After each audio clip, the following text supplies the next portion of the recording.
Good morning.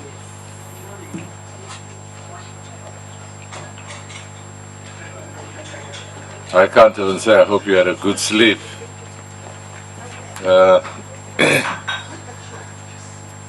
Honorable members, we had agreed this morning.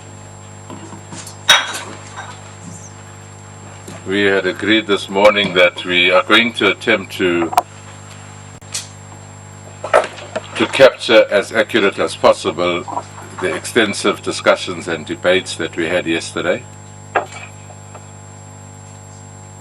That the report will be presented to you for the first time today. Now, it's just impossible to do it before. So the proposal that I'm putting on the table is that we go page by page and then get a sense of the extent of the unhappiness if the corrections, or happiness of the corrections, at the end of page by page, if they are really just minor typographical or something that we could change. Our proposal is that we will adopt the report identifying those changes depending on the extent of the changes. We will then circulate them to you for comment and then submit to the House. There's no other way we can do it. I don't think we can affect the changes, take a 15-minute break, come back type of thing. Is that process all right? I'm trying to agree on the... Is that the process that we will do? Yeah. Who's... Somebody saying chair? It's you. Yes, ma'am. Chair, no, I was saying we agree with you. We are only going to be limited to the deliberations that we had last night. Yeah, this morning.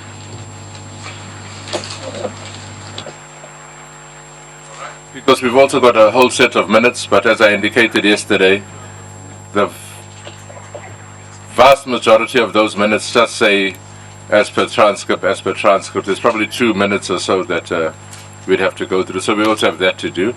So can we get stuck into the report? Yes, Chair. Thank you very much. We won't be that fast, but we are going to be fast because we want to be done. I know members are seeing it for the first time, but we've seen this report so many times. I'm sure we all have visions. Are we just seeing the amendments? Okay, so we're seeing the amendments and then come back and do it page by page, or we're going to do it all in all? Yeah, Chair, I think we should just focus on the what we decided on until early hours of this morning as amendments and see if they're captured correctly, and then after that it's Bob's your uncle, page by page, for approval or objection. Then you'll have to go through with us, and I suppose our amendments are in the same fashion, underlined and bold. Okay? There's... Eh? You didn't page them? No, there's no page numbers, but we'll put page numbers. Can we start with that first page, 1.1 to 1.4, there was nothing. The next page, there was nothing. We will identify the clause where we pick it up as we go on. 2.5.3 is what? 2.5.3, yes. Electronic documents, I think we said emails, and somebody said to us, don't say emails, say electronic documents. That's fine? Yes. Thank you. We move on. And then on 341, I think we dealt with that one the day before. That was just fixing up the page numbers. I think we dealt with that one yesterday. Okay.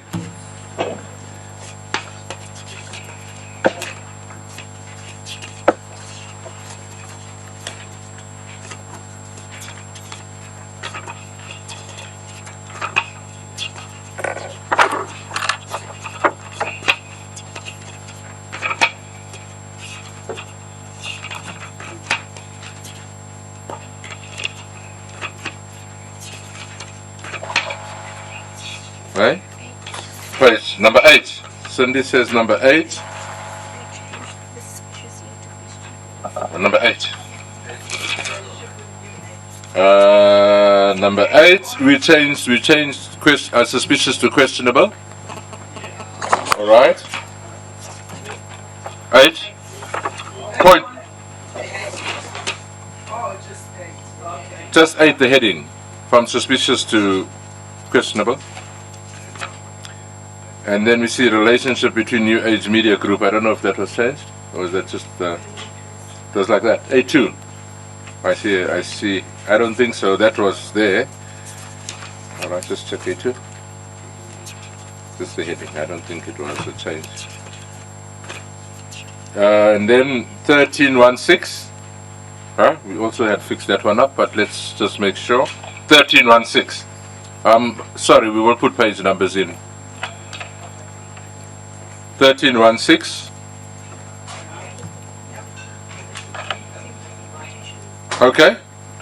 Yes. Thank you.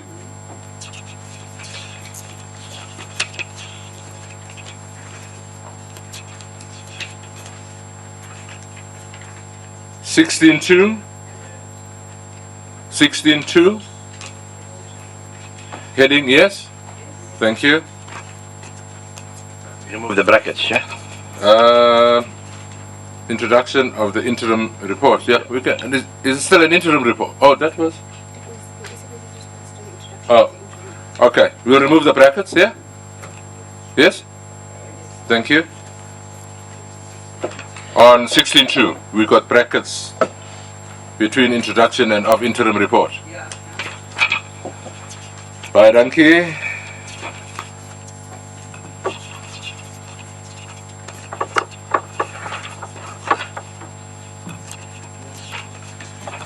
And then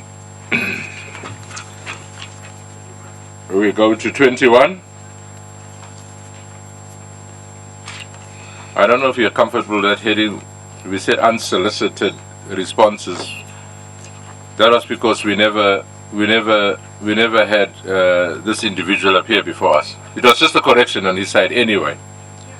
Is the heading fine? That's one thing ask police swap to Point 21.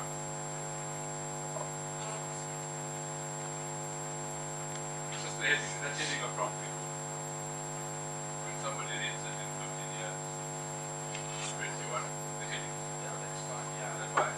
Yeah. All right. Hey? Okay. Correction to that. The correction to the, oh. Yeah, that's fine. That's Yeah, fine. that's fine, eh? Yeah. Okay. Sorry about that, I missed that. And then we get to observations. That's part E.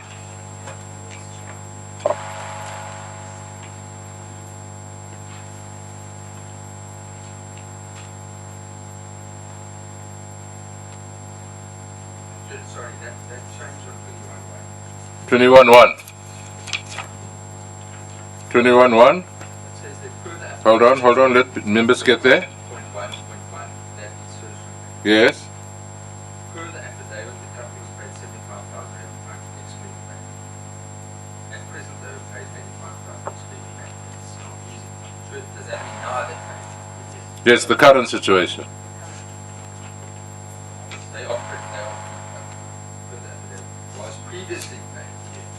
Was previously paid 75,000. Was previously paid. We'll add the word previously. At present,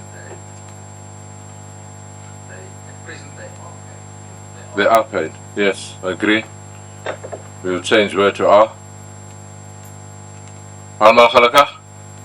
Baie dankie. Can we go back to 2211? Give you 2 minutes to read it, or 2 seconds to read it. Just 2211 at this point. Have we captured the essence and the letter of what members were saying this morning? 2211. Yes? Please speak to the mic. It's fine, Chair, except companies should be the one indicating ownership, not plural of company. The apostrophe part, yes, Chair. That's correct. That's only change it to 11. Right. Is that correct?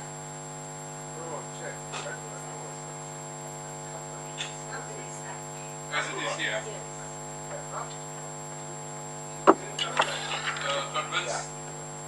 Convince, Oliver? As it is here.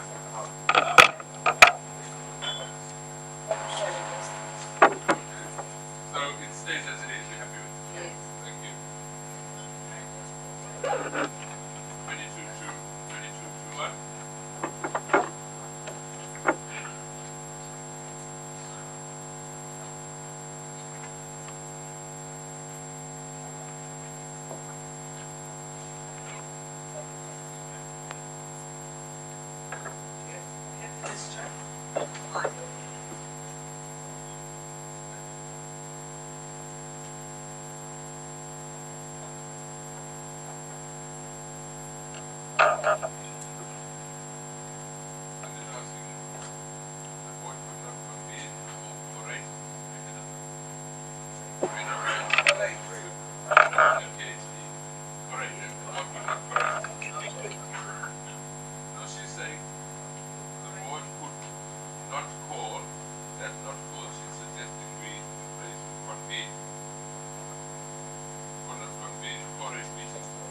Is that okay? You take out the words not for and replace it by convene.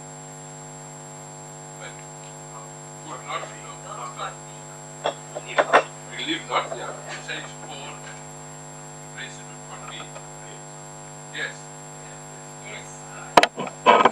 The rest of that paragraph. Happiness?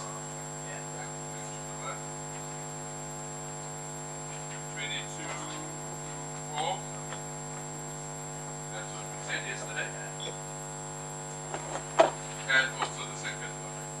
The whole of 22:4. Yes? Yes. 22:5.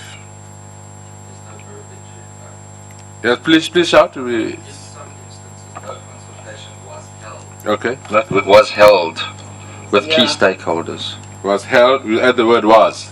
Was held. Or was held, yes. Okay. And then you need to put some commas in, but and the broader public when SABC policies, comma, such as the 90-10 local Slowly, comment, slowly. and the broader public when the SABC policies insert a comma there, Yes. such as the 90-10 local comment, there is a comma there. 70-30 good news, another comma, and editorial policies were amended.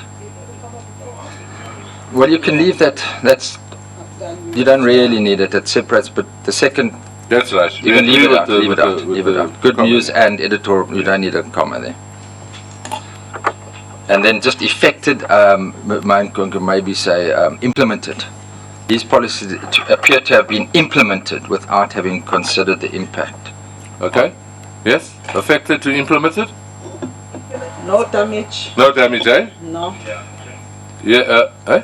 Mr. Singh? I don't know if it's an impact on the SABC's financial sustainability, because on the SABC's finances, I don't think. Finances. Just finances, not I think it's finances. Yeah, not that's sustainable. finances. That's safer. Yeah. Not financial sustainability. We change that to finances. Members are following us, eh? Logic, yes.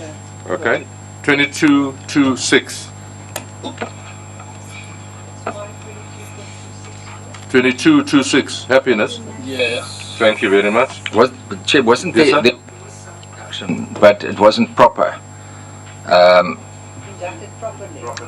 been properly inducted, properly, because there is evidence that there was some induction process, but it's not properly. Okay, so properly inducted between being and induction. Yep.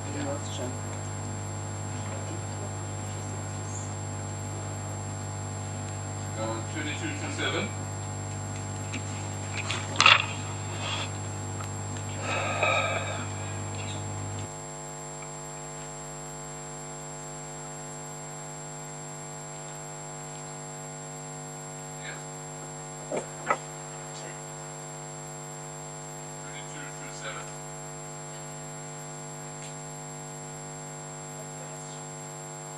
Yes. If it's having tolerated, did they tolerate or having been party to the gradual erosion?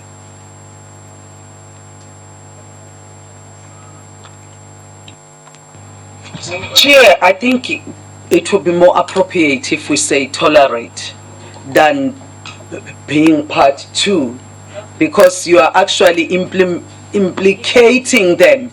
If you are saying tolerating, probably they might have seen it, but they pretend as if it's not happening or something like that until it happens. Rest my case. 2227, we done? 2229.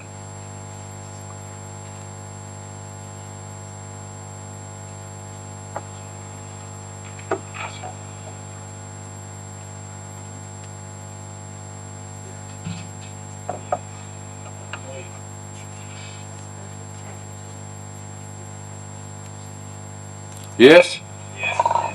Thank you. 22-10. Yes, sir? 22-10, there were some findings of the public protector and some of the cost rules, so we say were fully implemented.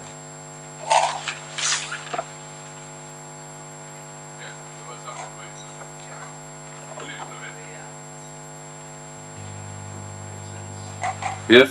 Can we move on? Prof, 22-10. You happy? Yes, okay. 22-11. Honorable Kelly? It's just a comma. I think it would read easier. The committee notes that the adoption of the report, comma. Which report? This report. The SABC was without a core rate board. Yeah.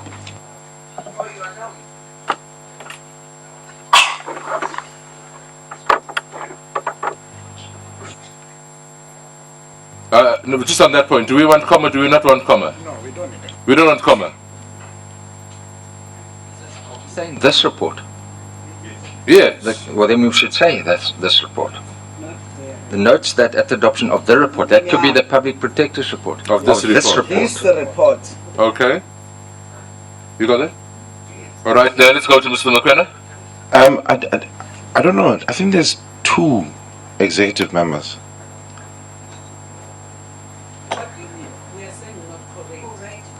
No, I'm saying the board only had 3. It's not 3. They only have 2 now because they don't have a COO. Am I right? Everybody's acting. 3 actors. Do they have an acting COO now? Yes. Oh, sorry. Yeah. They do? No, that's fine. Cheers, Mukwana. Is it I did say I stand to be corrected. Thank you very much. No, cheers. is it correct to say he's making unilateral decisions if there are 3? No, yeah. Is it just take out unilateral? Is it? Yeah. Well, sorry, are you saying No, I'm agreeing with you. we don't need to say unilateral because that's an assumption? Yeah. And when he signed, I mean, that's what he said even yesterday. Or when he wrote it, he said, although I signed it on behalf of whatever you regard this collective to be. Agreed? Agree. So, which you got it? Michael, you can't be quiet when you speak English. Are you The still British man can't be quiet when we are speaking his mother He's not tongue. a morning person. I can never be quiet when somebody is The speaking last Zulu. sentence, Cindy's asking how do we craft the last sentence? board only had 3 executive members, all in active capacity. Full stop. Yeah, can we just delete the rest? Why do we have to? Can I just delete the rest? Yeah. With the acting GCO being left to make unilateral decisions. It's under Oh, why is that?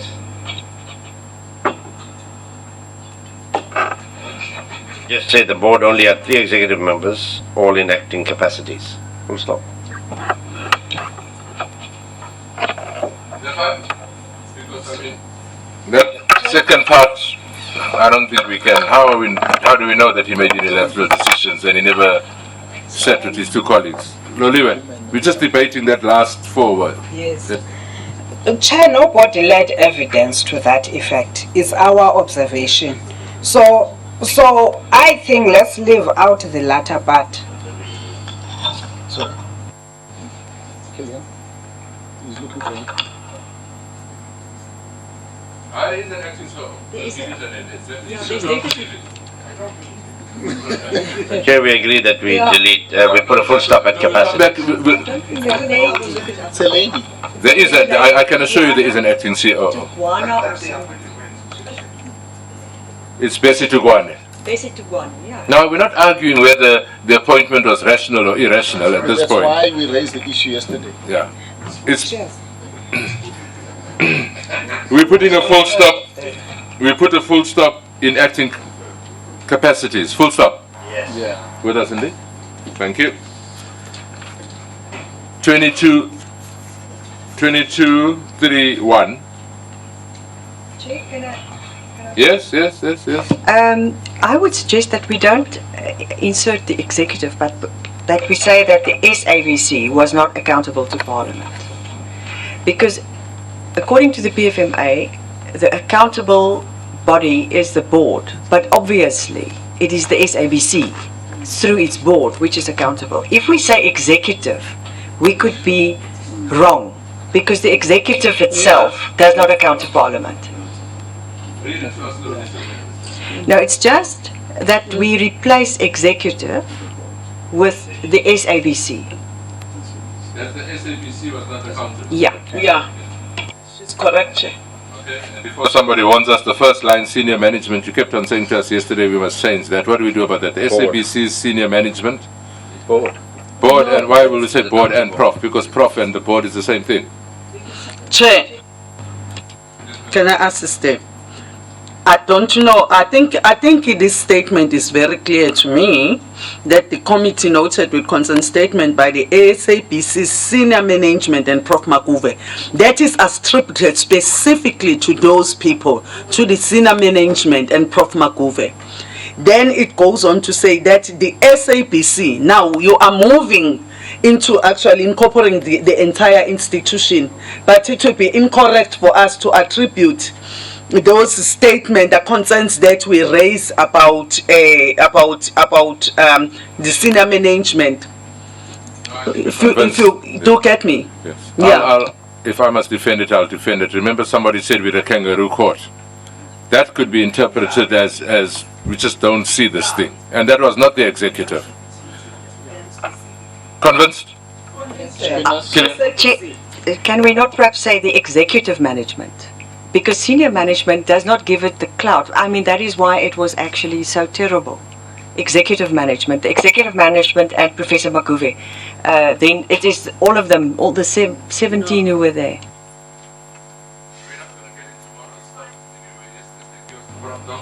Chair, I can't remember the specific person that actually said we are like a kangaroo court was not necessary, but then was. Oh, okay. I thought it was sooner than that. Oh, then executive management. I'm happy with that. That's fine. Everybody in senior management, or some? No. But I'm saying we are saying statements, and it's not all of them. I mean, we are sure of one person that made a statement. I'm saying on this debate that we're talking about, there are other senior managers that might have been there, but they never made statements. Let's just be very clear. By some, yeah. Okay? We can defend some. Are we all happy? So Cindy wants to understand by some of the SABC's executive management, and then we carry on that the SABC, you change executive there to the SABC. That's fine, you got that. All right, we are together. I'm looking around so that we don't ask this thing when you get electronic versions of the changes. We happy? 2232.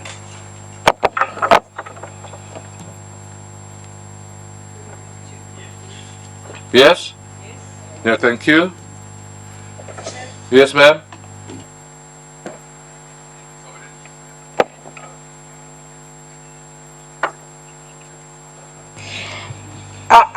I wanted our learned friend to come up with a substitute for head. To me, the one who says the evidence the committee had. Suppose the Auditor General's finding that. Is there no other phrase we can use there? Rather than evidence before the committee. The evidence before the committee. Yes. Yeah. Thank you, Chair. Yeah. Yes, Chair.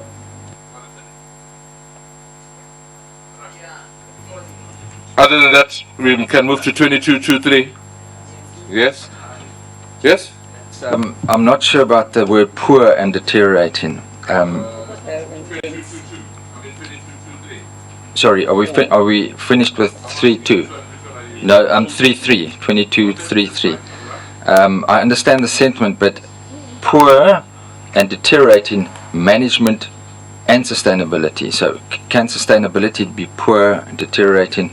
No. I think that you can't. Sustainability is not deteriorating. Deteriorating financial management and sustainability, that could be good. Poor, just leaving poor, leaving deteriorating. Yeah. No. No, let's leave. What is your thought? Let's delete and sustainability. Removed sustainability. No, but that's the key sentence, because our mandate is to look into the sustainability.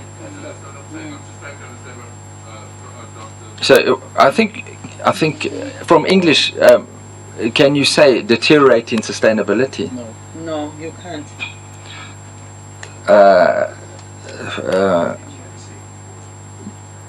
Deteriorating. They appear Okay, to be. can I suggest something? Okay, can I suggest something, Chair? Can we just say the committee notes will concern the evidence about the SABC's deteriorating financial management, which impacts negatively on its financial sustainability. Excellent.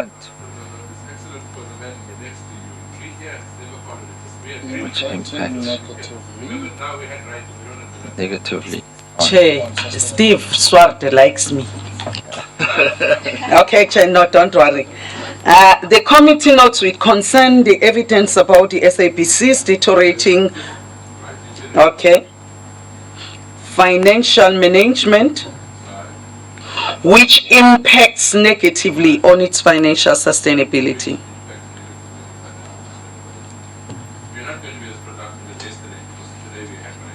Okay, no problem, Chair. Sorry. Anything else? Is that, sorry, it's a minutia, but is it appears or appear? They appear to be serious cash flow chart. There appears to be. It's correct. Correct. Okay. All right.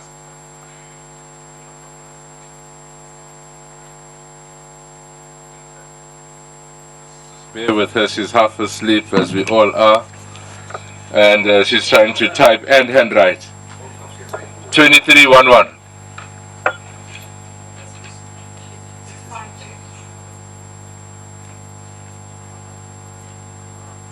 It was Honorable Killian's.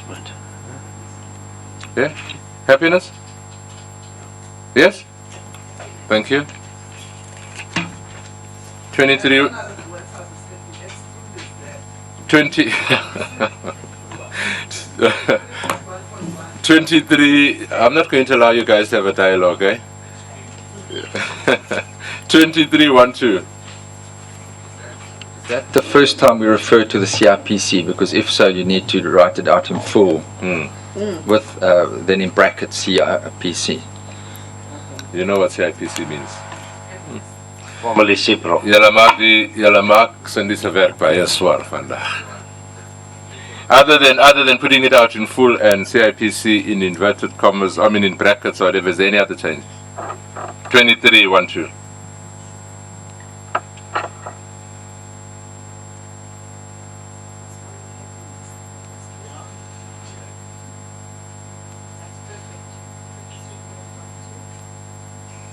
We happy? On 2312? Whoa. Oh, eh? At the last sentence you must have the CIPC inquiry revealed the question or appointment. Great? Yes? We'll put in the sentence starts with the happiness. And 2313.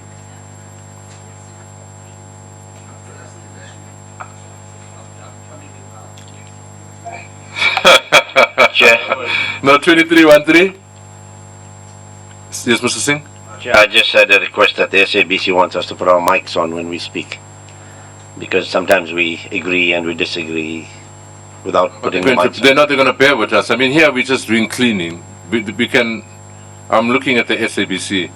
We're really having an informal cleaning up session. We're going to come page by page to adopt the report. What was that about the SABC? Do you want No. Okay. No. Whoever they are, we will come back SABC. We want to be with you, but we can understand that this is bantering. But we'll come page by page and deal with it, if you don't mind, ma'am.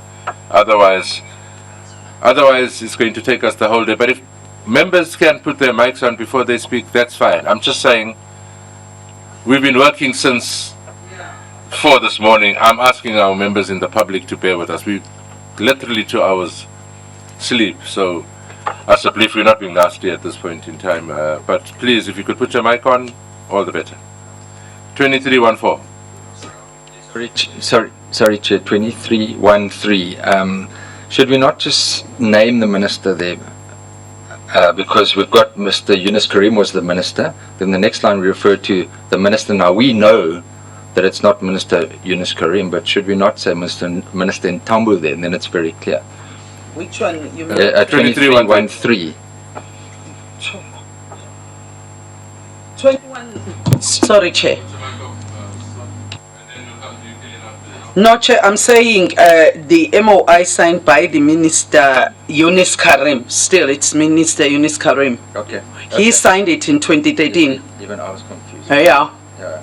Need more sleep. In 2013. We are talking about October. Oh, sorry.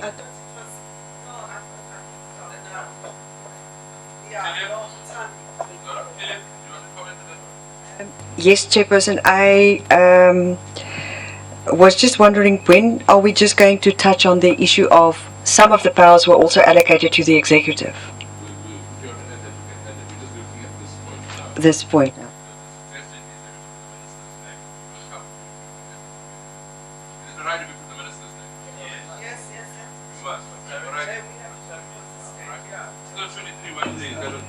Yeah.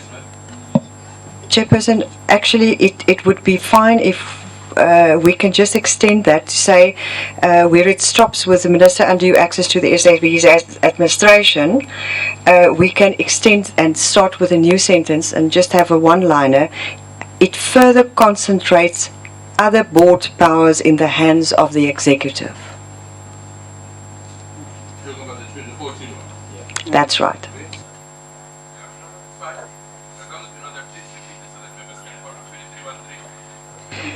It is just to say, it further concentrates certain board powers in the hands of the executive.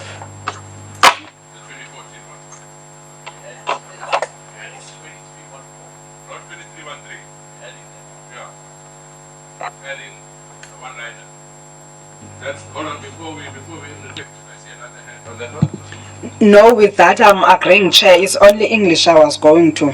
Same 2313, it also gave the minister undue access instead of it also gives. Yeah.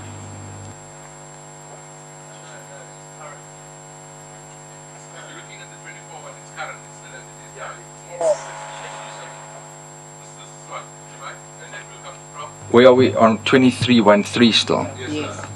Should we give further gives at the hands of the executive directors? Do we not, or is it not? Is it broader than that? Hold on, members. We're talking about the first one. It also gives. Is gives correct, or it also gave? Gave, it's past tense. Gave. Gives. What it's she Gives is signed. correct. And It's current. We'll start there and we'll go back to Gives is fine. her one. Gives Gives is is fine. And then you were questioning the one that, when I say questioning, you were seeking clarity on the one of Ma'am Killian. Do you want to repeat it? What? just wanted to whether one should put executive directors or is it broader executive? And then do we agree that we're going to put the minister's full name, Faith Mutambi? Okay. Yeah. You've lost us. You want to talk about broader executives on 2313? Swartz. Just wanted to, whether at the end of the suggestion which ends at executive, whether you want to stop at that or do you want to say executive directors? Chairperson, I would like to then, I don't want to only refer to the directors because it has resulted in delegation of further authority to other executives. So I think we should say then in the hands of the executive management. Then it means all of them. No, hold on, listen. Good sentence. Just read that amendment of yours. We've agreed on it. We just want to find out how we capture it here. Slowly for Cindy. It further concentrates certain board powers in the hands of the executive management. Full stop. Full stop. At the beginning of the sentence, same 2313, Chair. If you say the MOI signed by Minister Mutambi, we delete the article "the." Okay.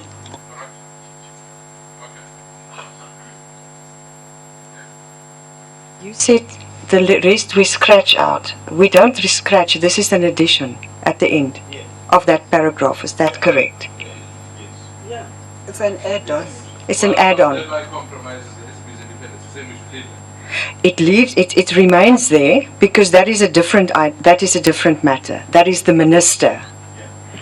But this is about taking usurping powers from the board. Agreeing with you, just read the whole It's paragraph just slowly. no. It's the paragraph remains with the changes with Mutambi, Minister Yes, Faith Mutambi, yes. and then it runs up to the SABC's independence. Full stop. Yes. And then there's a new addition. It further concentrates. Hold on. Yeah, you put that at the bottom. Okay, you want to just read it just quickly so that we make sure that the one that you changed now. Yeah, that one. Yeah, just shout it out. Members can just check that we've captured it correct. You want it? Just read it as it is. Well, let me read it for you. The only change is Mutambi. No, it's not the only change. Mutambi. She's added changes. At the end of the sentence. Yeah. The MOI signed by Minister Mutambi in October 2014 empowers the shareholder representative to remove directors in line with the Companies Act. Full stop. And then after that? Okay. It also gives the minister undue access to the SABC's administration, thereby compromising the SABC's independence. Just like that. Okay. Oh, then another one. It further No, concentrates. no, that's the one that we were missing. Okay, say that one slowly. That's another sentence, eh? That is just the addition. Okay. It further concentrates certain board powers in the hands of the executive management. So you're indulgent, honourable members. I think we've captured it correctly now. Anything else on 2313? Let's come to 2314. Honourable Waters, you had indicated you wanted to say something, sir. Thanks, Chair. Just in the first line, during your evidence, the Minister asserted. It should not be stated. Insisted. No, stated. She was under oath and she stated. I think we can look at that, Honourable Members. And Asserted becomes stated. And then also, Chair, I raised last night and this morning and other occasions the fact, okay, one of the issues is in here that the Minister claims that she did actually submit the MOR to CPRC, but the issue about the fact that no board members objected to it, I don't see it anywhere, and if it is somewhere, then please direct me. And the other one is about the fact that she stated she'd never signed an MOI. So, yeah.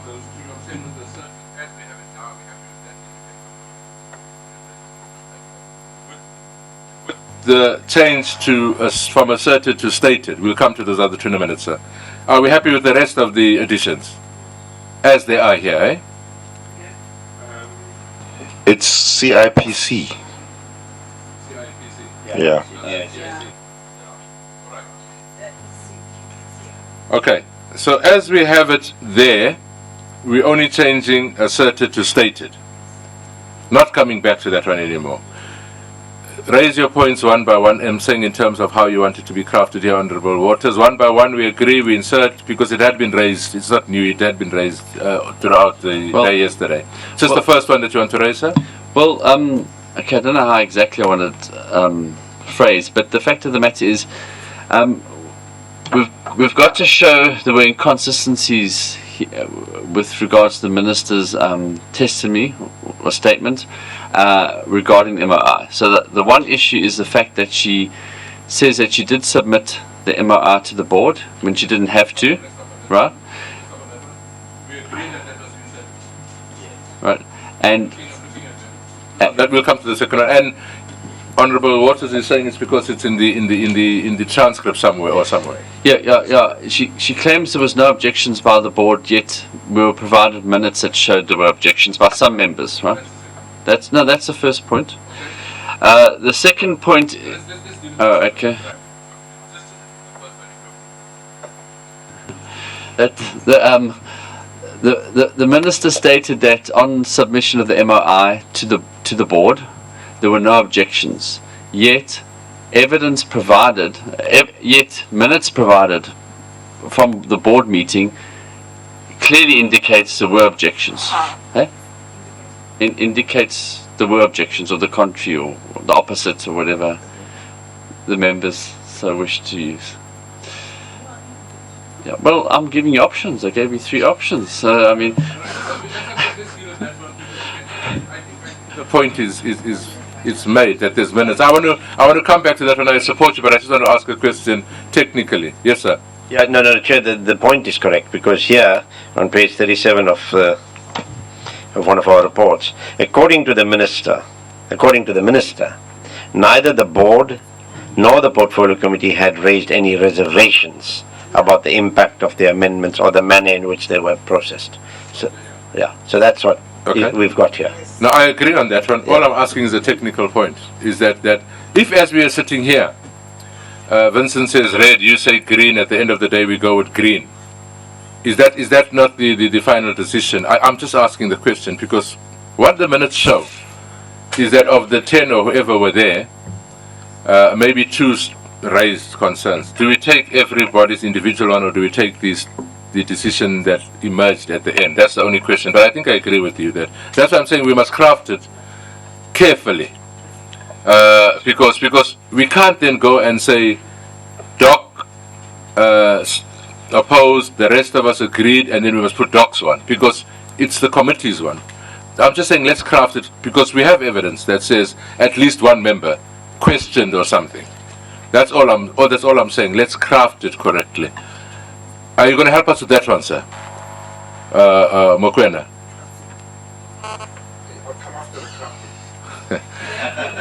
You agree with us, Honourable Waters? That we agree with what you're saying, but we must craft it carefully, because I think somebody would come and say, but how do you say that the board, although it was only certain members of the board? So you said certain members of the board. Okay. Then if you say certain members of the board, then it's fine. It wasn't the majority because the majority Vote exactly. that's supported the the MRI. point. Absolutely. But certain members did object to Correct. it or raised concerns or whatever, you know. Contrary to what the minister said, that's what we are saying. You got that, Cindy? All right. That's the first. Is that we're still dealing with the first one? The first one is fine. No, he's saying let's put another point. No, it's not. I agree with that. I just think it does not belong in 2314. I think it should be because 2314 seems to be dealing with the documentation. Which one was signed when and so on and so forth. So these points, valid as they are, they need to be in the next bullet point. And Can you look at that? It's just supposed to be located somewhere. yeah, it could be under what was the one heading we had about inconsistent evidence or something? Somewhere? Hey? Anyway, as long as it's in, Chair. Yeah. Actually,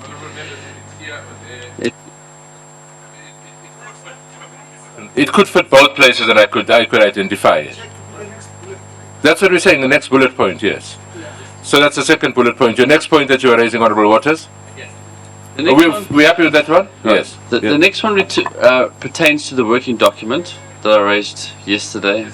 Okay, and that is in the working document. We state here that during testimony, the minister denied that she had signed the MRI.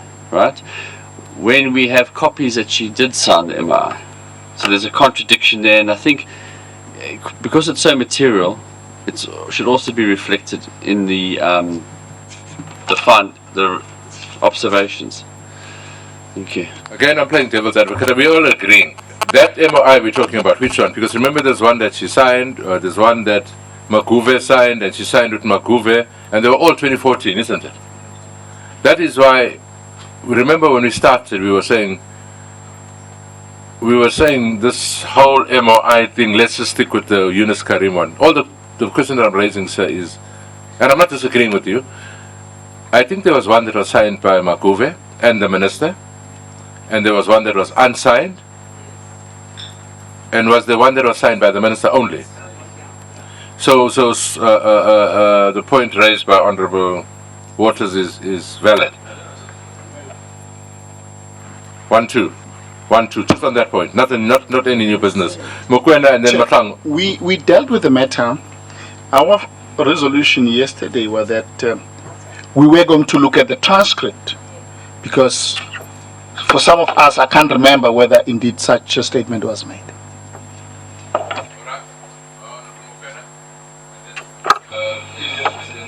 The one that Mr. Waters is talking about is the one that was signed by both Ms.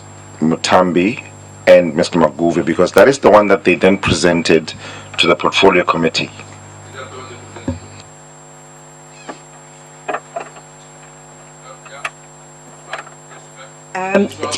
Chair, all I wanted to say is I don't contest the idea. I just want to base it on evidence in terms of transcript.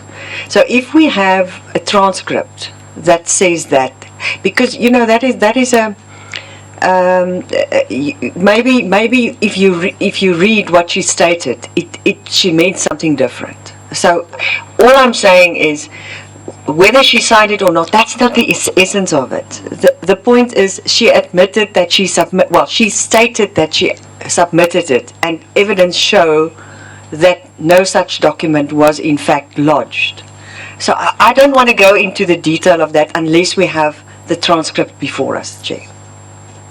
I think so. I know. When I say maybe that's taking us forward, the fundamental point was there was a submission. You can't submit without signing, and they've never proved that there was a submission. So everything else will fall into place. The point that we're making should be rather the minister.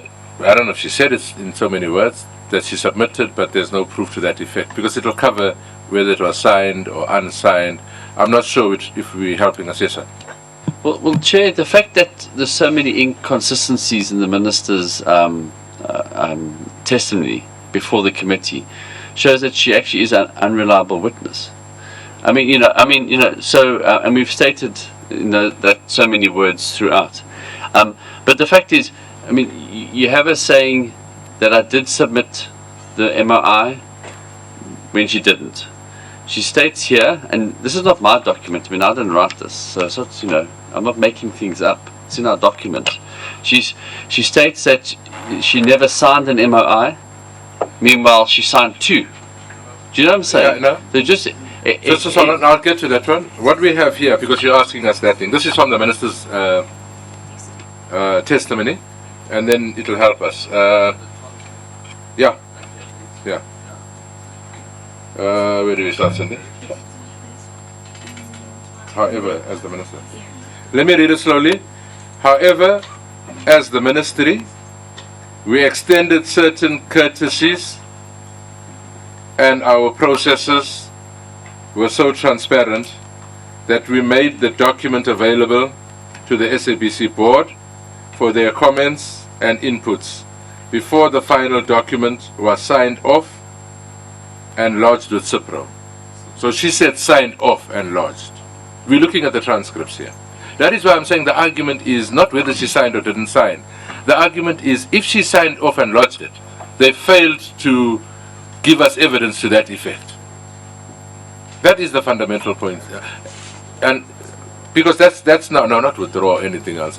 That's from the transcript, sir. Yeah, no, we'll come back to you. Yes. On the second point, we scrap it because I think somewhere we talked about the lodging. On the whole MOI we spoke about, which is the legal one and so on. Okay. Chair, I hear what you're saying. Yesterday I did say we should look at the transcript, and so therefore one must just be. I don't know how this got in this document then. So, yeah, I'm just saying. So we must just all be aware that we will take the fact that the minister said she did sign and she did submit to CIPRO. Okay, I'll take that. Thank you. No, we're reading from the transcripts, and the transcripts are available to even these people that are sitting here. So people can go and do research on that one. That's what the transcript says. So the second bullet or the second suggestion falls away. Honourable Swartz. Chair, we then go on to say in 23.1.4. No, but we're dealing with we're still dealing with Mr. Waters' suggested amendments. Now, there is a statement here that says the committee has serious reservations about the authenticity of this document. We need to say why. That is the document from CPIC that says we received it. Remember, that one pager, yeah. I would suggest we add there, given that the CPIC could not provide copies of this amended MOI. Surely that's at the heart of it. The committee has serious reservations of the document they gave us because it was a two-liner with no letterhead. That's what we're saying here. That's what we said. We're not talking. We can't bring CIPC into this. Okay. We can say we have serious reservations about authenticity. Okay. Because it was sent by a Mr. Mark or by a Mr. Somebody. You recall that one? But is by Dan. But the heart, and this is critical. No, we're going to get to you, sir. I'm just saying on this one, that's what we were trying to point out. That we asked them for something, they sent something to us, and that something that they sent to us was just an email. That is what we were trying to say here. If you want us to take it out totally... No, it's 100%. It's a very important document, that. Right. And that then gives the explanation of why you are questioning its authenticity. Then the next sentence is a critical sentence. The fact that the amendments which the minister had signed have not been registered in October, you see, the minister says she signed it and it was sent.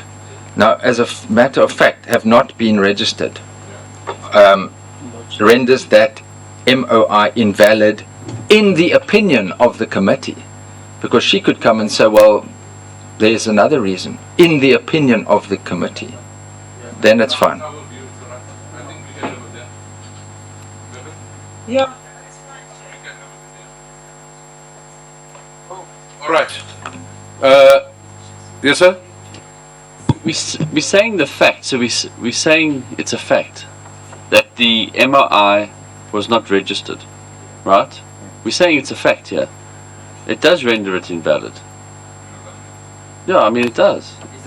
Is it as a matter of law correct to say that if a document is not registered, that it is invalid in this case? That is a whole another inquiry. So I'm just saying other people could come and say in company law, well, the fact that the board has signed it and the minister has signed it and the tabling does not impact on its validity. So that's a whole different inquiry. So I'm just saying stick to our opinion. It's our opinion. But it's not critical because it's not contested. The minister has not given us any evidence to say, well, it's a valid MOI. So I hear what Mr. Waters is saying. We're qualifying ourselves, and if the committee believes that we should take out in the opinion of the committee, then it's fine. Because I am so saturated with this MOI thing. I'm so saturated with it. I'm going to take 4 hands, and I'm not going to reopen this thing ever again. Ever again. So everybody must have an opportunity, because now we're talking about, is it our opinion, is it not our opinion, because everything else we agree upon. I'm going to start with Mr. Waters and go around this way. Do we include our opinion, or is it a fact? And after that, I can assure you we're never going to talk about this thing again. Let's start here. It's only whether it's our opinion or not our opinion. So It's our opinion, Chair. And the fact is, the Companies Act states that the MOI has to be, I think, submitted within 90 days, I think it is, after being signed. And it wasn't done. So it is invalid. Thanks. you say it stays as it is. All right. No, I say it stays as it is because, one, I think because it's our opinion, but the Companies Act actually says that the amendments or the submission to the MOI becomes effective when it is filed. And there's no proof that it was. Thanks very much. I'll suggest we leave it as it is, except that we just put in October, just that in. You said you. Chairperson, to put that in our opinion is neither here nor there, so let's put it so that everybody's clear about it. But we will leave it as it is, but in our opinion. I'm happy with in our opinion, provided that we actually understand that there is a claim that it was lodged, but we are questioning the authenticity of that document. In other words, we cannot arrive at a conclusion of whether it was or was not, because we have not gone through the process of verifying that with CIPC to check if in fact that document originates from them. Therefore, Chair, I wouldn't like us to be as definite as Honorable Waters in this case. Thank you. The whole report is our opinion. So it's, you know, yeah. Chair, I agree with my colleague Swart's position and that of the colleagues. But something we must correct. No, not something new. I just want us to make progress. You see, we must not state things as if they are facts when they are not. We already had made a mistake, and we did indicate the matter that Waters raised, that we have never had it, and the transcripts proves it. But he was saying as a fact and raising so let's not try and say things that are not there. The statements that we're making now about the 90 days and other things, let's make sure that we can refer to it if we make that argument. Because just to speak or authoritatively without really sharing amongst ourselves, we've got the documents here, and colleagues must also, whilst we're proceeding, they must show us. I mean, we've been sharing this document with those just to make sure that we do our work thorough. So let's just be thorough, and that's the advice I'd like us to follow. Thank you. Chair, in the absence of convincing backup documents, we express our opinion. So I support, we put in the committee's opinion. Chairperson, I don't think it's necessary to have in the opinion of the committee, but I would like to ask legal, they are here, can they tell us what the Company Act says? If it's registered, if it is there, obviously it's a valid document. If it's not there at CIPC, then it cannot be valid. And it's then not only our opinion, it's what the law says. So what does the law say about the lodging of such documents regarding the MOI? Can we please have the reference to the specific clause in the Companies Act? No motivation, yes? Maybe she has just closed it with the request to get an opinion, which would help us, obviously, to understand the authenticity. The fact that the debate is, our sentence reads as follows. The fact that the amendments which the Minister had signed in October 2014 have not been registered, that's in our report, renders the MOI invalid. Should we add in our opinion, or is it correct as it is? Anthea. Thank you, Chair. Just succinctly to answer Section 16, Sub 7 of the Companies Act says that any amendments to a memorandum of incorporation must be filed, and that the MOI takes effect once it's filed. Section 17 says any minor amendments, grammatical or whatever, which is referred to as not a substantive amendment but merely an alteration, has to be filed as well. So it takes effect on filing. However, that does not mean that an MOI is invalid. It just means it takes effect. So the document can be lawful. So the word in 2314 invalid is perhaps strong. It just means it hasn't taken effect in law. And that is where the thing turns. But I think the committee's observation is correct in saying that the email that's under dispute, which was the evidence presented to the committee on the lodging of the MOI, the 2014 one, in October 2014, doesn't seem to be a true reflection that it was lodged, and further evidence, as if we look at the MOI of Minister Karim, which CIPC sent us, it had the whole Form 15.2 in front and all the detail and the stamps and all of that. So short of that, I would think that the committee would be correct in stating that it's the authenticity of the email is questioned, and for that purposes the committee is doubting the lawfulness, as in the fact that the MOI of 2014 is lawfully in effect. Thank you. Luister baie mooi, but listen to what I'm suggesting now.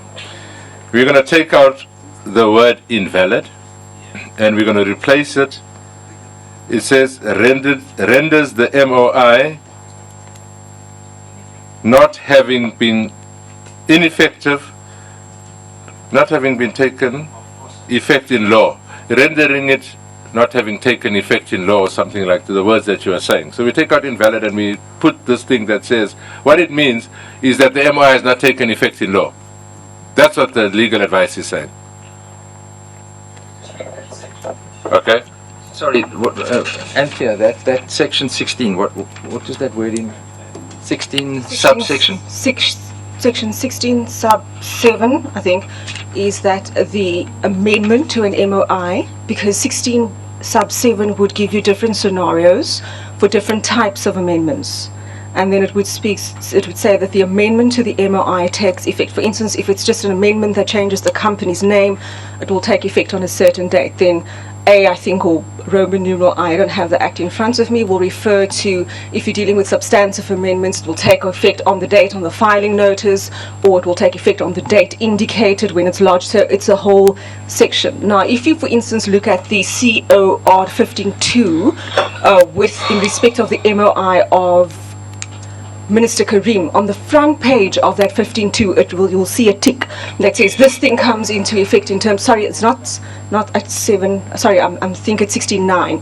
This thing comes into effect on the date, on the filing notice, or on the filing sheet, and that's what's missing from the Minister Mutambi's MOI. There's no filing sheet to give a direct indication of that date. Thank you, Chair. The fact, listen to, this is how the boss is suggesting we change it. The fact that the amendments which the minister had signed in October 2014 had not been registered in our opinion, means that it has not taken effect in law. Well done, Cindy. No more. No more. I can assure you no more. 2315. 2315? Chair, why our opinion? It's law. You say, just repeat the last few words, Okay. please. Oh, yeah, we can do that. Sorry, let me read it again. Where do we start? The fact that the amendments which the minister had signed in October 2014 have not been registered. And then we said in the committee's opinion. Then we must say means that it has not taken effect in law. We'll take out the committee's opinion. All right. All right. Sure. Yeah. Yafi wala.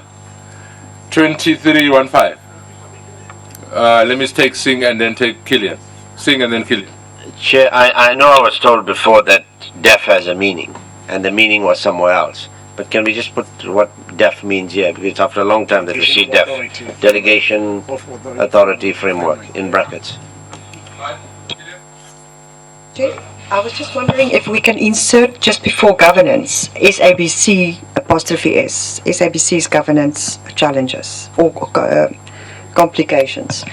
And then obviously the delegation of authority framework in full.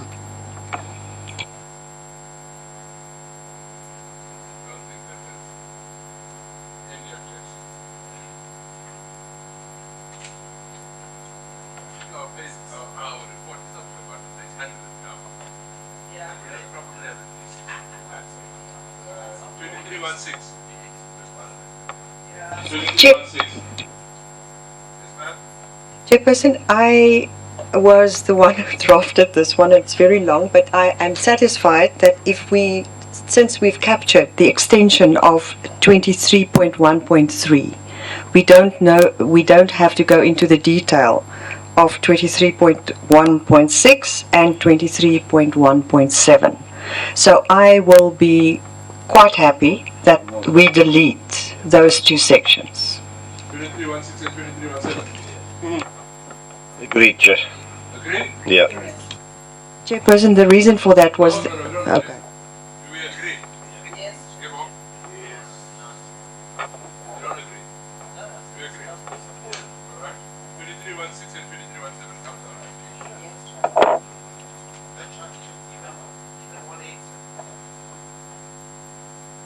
Can 2318? yeah? Can you look at that as well, because it's sort of repetitive.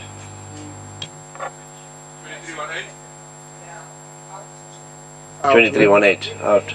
We've Yeah. spoken to that one.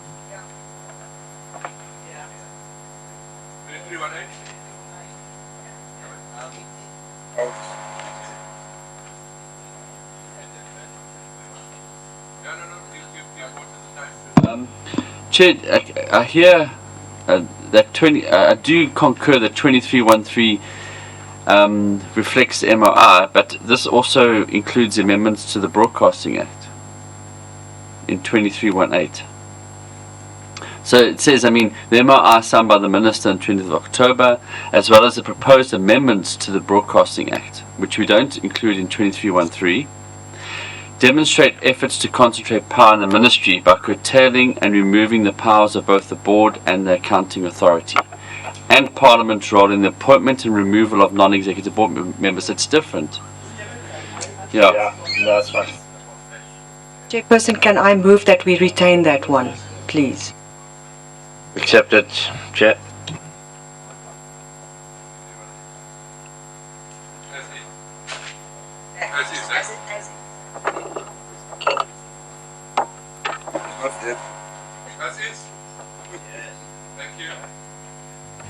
That yields a 2318.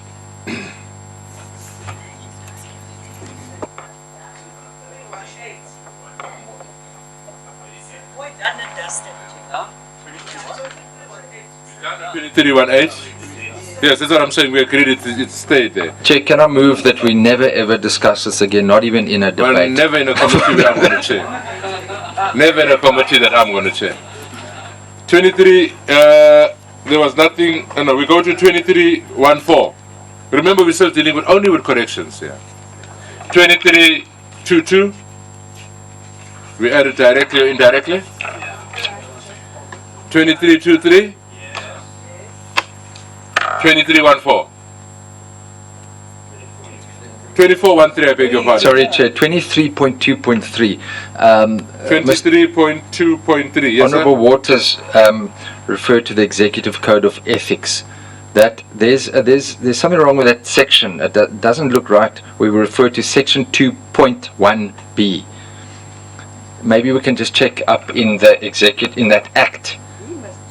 No, I don't think he suggested that, but I think it's either 21 or it must be 2 in brackets 1b. But that's so, Chair. We can come back to that. We'll just check that. Is it 21?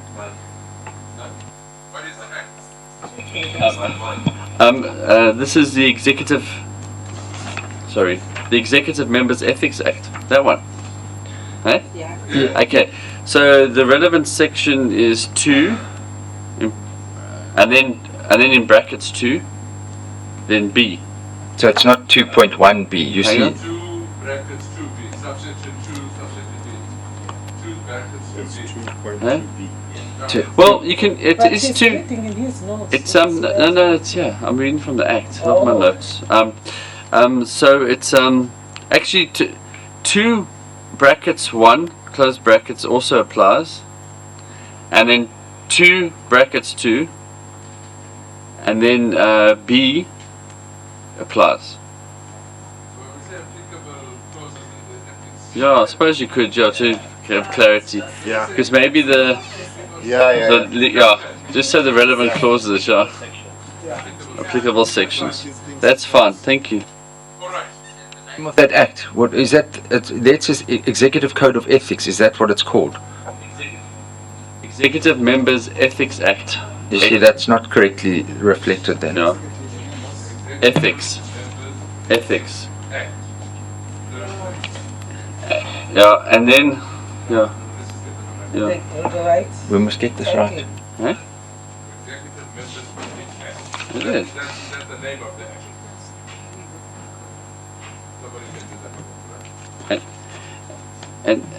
And then there's also the code that goes with it, the Executive Ethics Code. Yeah. Okay. What's the correct word?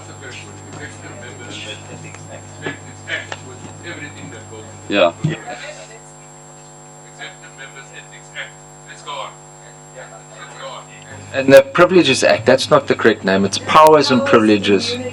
All that, we must reflect that correctly.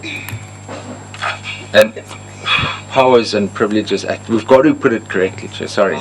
No, we're not disputing it, but we're not going to spend time. We're going to send somebody out and go and get the correct wording for us. We're not going to be held up by it. Is it there? It's powers, privileges, and immunities of Parliament and provincial. I'll hand it in.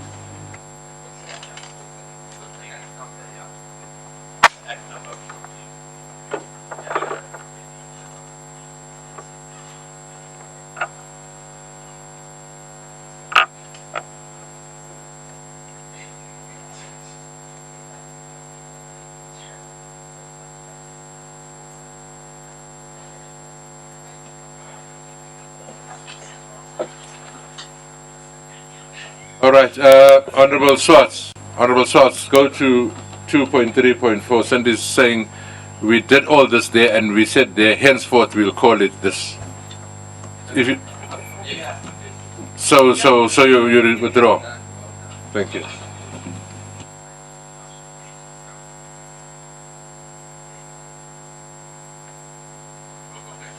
All right. 2314. 2413, I beg your pardon. 2413. Yes. 2416. Yes.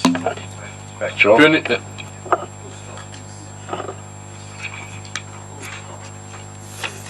The litigation. 24 litigation full stop.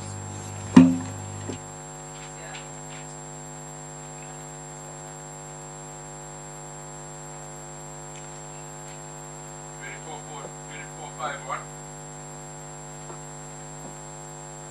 2451.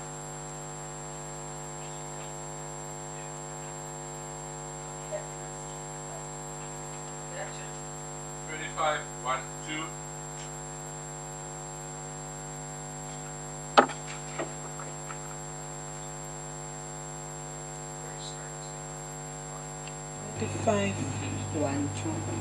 What is it? Has a high turnover, especially at the level of executive. Why is it there? I think we said we should leave the. It has been noted. It's a fact. If you go to the page before, the heading is HR. Right? Sure? I think it was Honorable Kwaza's.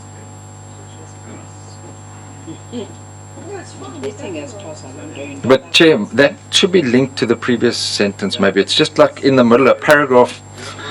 I'll just put it under 25.1.1. The committee notes with concern evidence that pointed to a number of irregular appointments and dismissals within the SABC.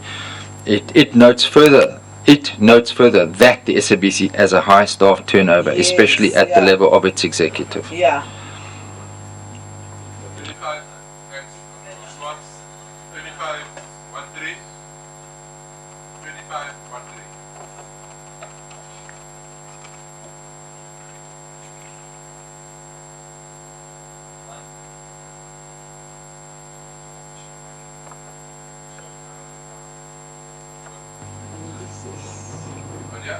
Check. Yes, sir. Yes, sir. 2513 is okay, but yesterday you made something, pulling it from a Java's. You were asking a question. Oh, okay. No, it's in order. The second part of it, where it starts with human resource management. Happy with that? Yeah. I was just saying members should go and look at that response to the response and see if we are not opening ourselves. That's all I was saying. And experts would look at that one, Mr. Swart, and because all of you have got the response to the response. He was basically questioning our understanding of the interpretation of that. 2514. Is that where we are? 2513. Let's take Waters and then take Killian. Chair, I'm looking for that the paragraph, and maybe I've missed it, where we talked about the minister. Remember, we compiled the paragraph where we said she was invited to the meeting and she didn't go to the meeting when they were discussing the appointment of Mr. Motsoeneng. Remember, and she only went after they had finished their deliberations. But where is that? That's in the submissions. Submissions. Responses to the. Oh. Yeah. And then that leads on to the issue of the fact that the minister decided, with the evidence given to her, not to advertise the post. That there was no need to advertise the post. Remember? And we said we'd put that in our observations. We did. She. 15.4.2. Sorry? 15. It's in the responses. Correct. We agree that it's responses. And then the question is, having noted the responses to critical observations it's definitely in our response. 15.4.2. I mean, I would state, that again, it's material that the minister thought there was no need to advertise the post. Yeah, after being advised. I mean, she had to apply her mind, obviously, but that she thought there was no need to advertise the post. That's not under HR, that was maybe be under, we were talking about before. I think I agree with you on that one. Now we're dealing HR. You want to put it here? That's fine. It's an HR background.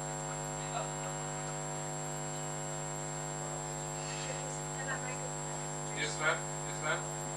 Chairperson, if Mr. Waters can give us a one-liner to add at the end of 25.1.3 to say, in addition, evidence by the minister suggests that, Policies are not followed. yeah, Something like that. In this regard or something. yes. In addition, the minister felt there was no need to and advertise the post. Something like that. Yeah. All right. Okay. Thank you.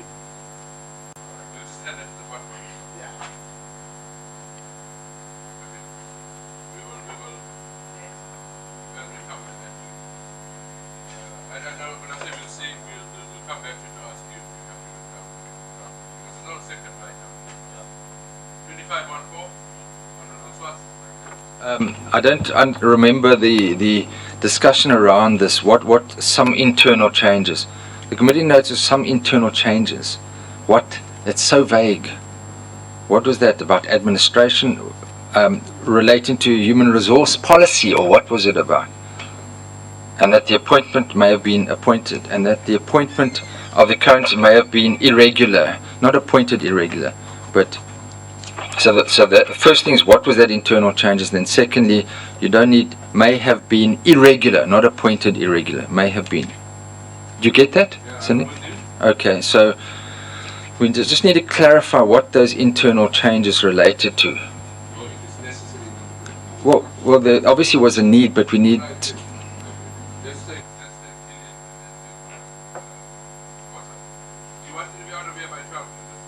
Chair, I suggest that we say, and the committee knows with concern, that some internal changes to senior management positions were effected, and that the appointment of the current company secretary may have been irregular.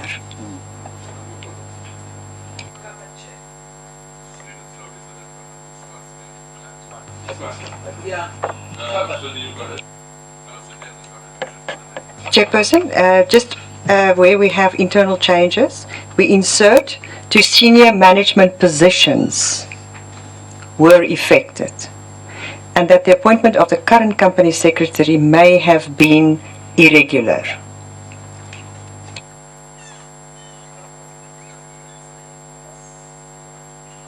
You got that? Just the one before, honourable members, we're adding the minister in her evidence. We're not adding, I'm just reading the last sentence. The minister in her evidence indicated that she did not think it necessary to follow. Oh, you haven't done that one. No, okay, I thought you had done it. We'll come back to it. That's fine. All right, sorry, Cindy. 2521. Just remind us to come back to that one, member, so that we craft it before you go. 2521. 25 to. Is it still 15? I beg your pardon. 2515. Chair.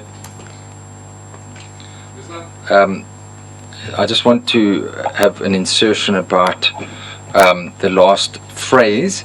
It says, despite the claims that many witnesses appeared before the committee had been guilty of gross misconduct or wrongdoing, they had been paid large sums. I would say, take out had been, he put, they were paid large settlement amounts.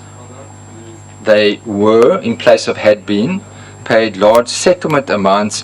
When comes out, you say, after their contracts were terminated. So it's had been comes out, you put were there.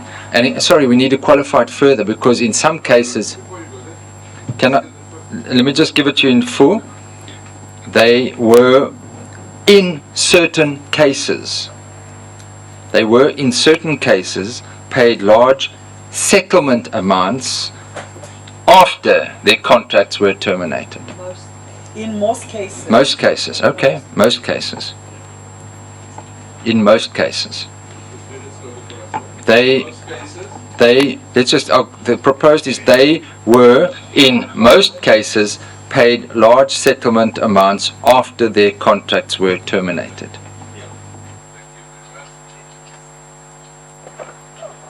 Twenty-five to 1.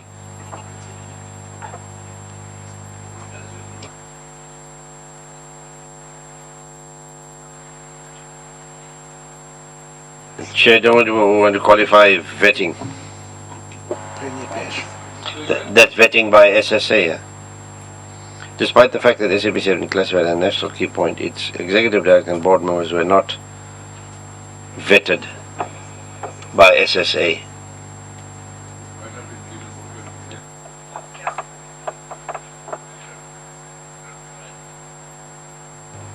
Chairperson, I like your suggestion. Is that the case of all of them, or is it most of them? I would suggest most of them, because we can't categorically say neither of them.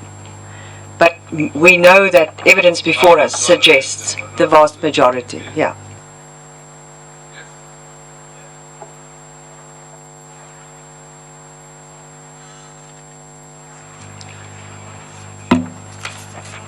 Twenty-five, 3-1 on the next page.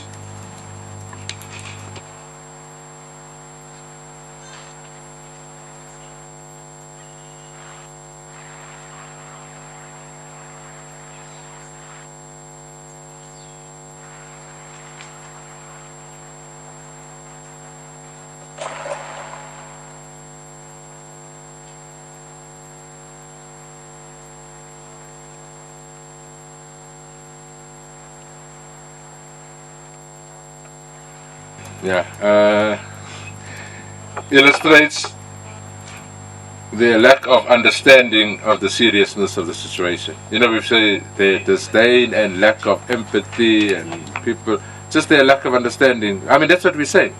The fact that you send somebody to wellness and you think that's sufficient, so Cindy illustrates their lack of understanding of the seriousness of the situation. That's, you got that? All right? Let's not be accused of sensationalization and tabloid journalism and all those things. Don't want to be victims of that anymore. You've got that? Of the seriousness of the situation. Thank you.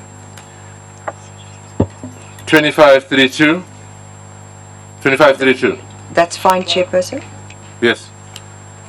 26, yes? 2611.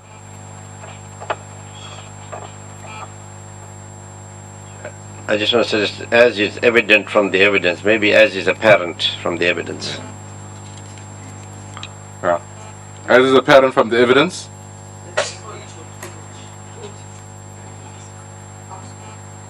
Everything else is fine? Everything else you're happy with? Thank you. Yeah? You want to go back to that one? Is that the water zone? Alright. So that we don't lose it. This is the one, Honorable Waters. And that is what paragraph is that? 2513, I think it is. The last sentence Cindy is suggesting reads as follows. The Minister in her evidence indicated that in light of the advice she had received on the matter, she did not think it necessary for the relevant recruitment policies to be followed in this case. Alright? I hope you're saving the things as you go along there. I'll die if you don't save them. Where are we? 27?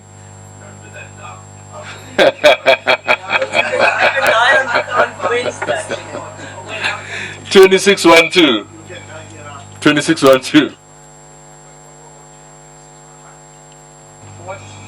No, we're done with Just quickly, Chair,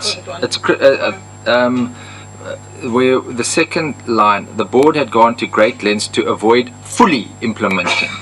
Fully, because they did do some. in fact, we actually Fully. yeah.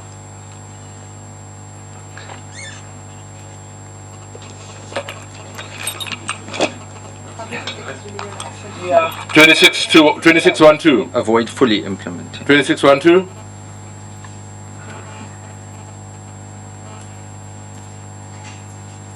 Is it also not fully there? I don't know if they partially complied with the ruling. Yeah? Yeah. Yeah? Let's put fully there. You got that one as well, Cindy. 2612. Alright? Yeah? Thank you. 2711. Let's take it. This is so. Alright. I don't know if you want to read the whole thing or not, but it's so many of them. 2711.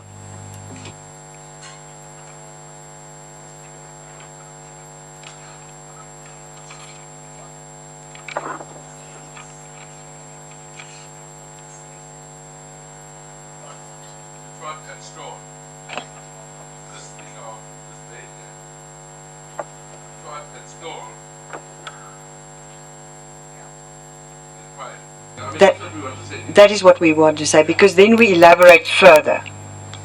These efforts included, but I think if we say SWOT and store, that's what they wanted to do. They were never going to stop. They were going to delay.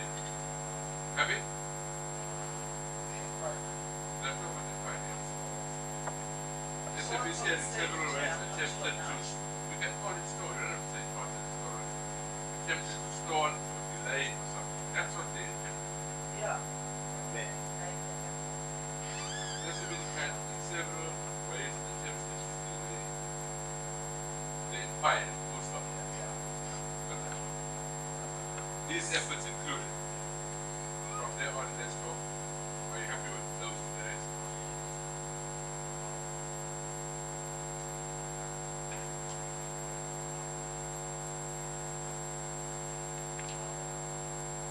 Happy with the rest? We need to just think a little bit about that. Which one? All of them? Just where we use, I can understand you, we use and a lot there, but the quality of the responses provided, is it not Which one is that one? the last The last bullet point? Yes. Is it not the tenor, the tenor, the tone or the tenor, the tone? The tone. Yeah. Tone. Right? Yeah. Right. Can we move on to 2713? The tone of the responses.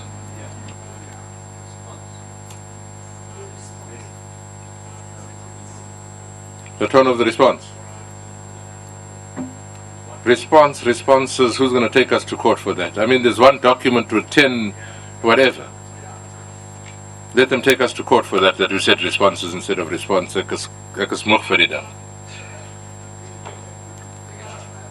Honestly, members, we can't do this like we're marking a metric paper.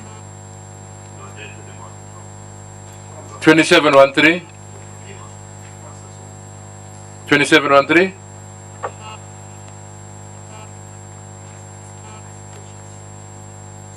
I suggest we adopt it. The committee notes that the executive of the SABC adopted as is? Thank you. 2714?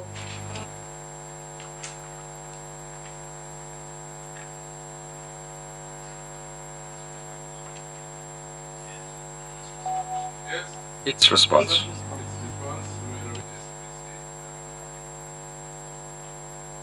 Instead of their response, its response. Okay. Thank you, sir. 2715? 2715?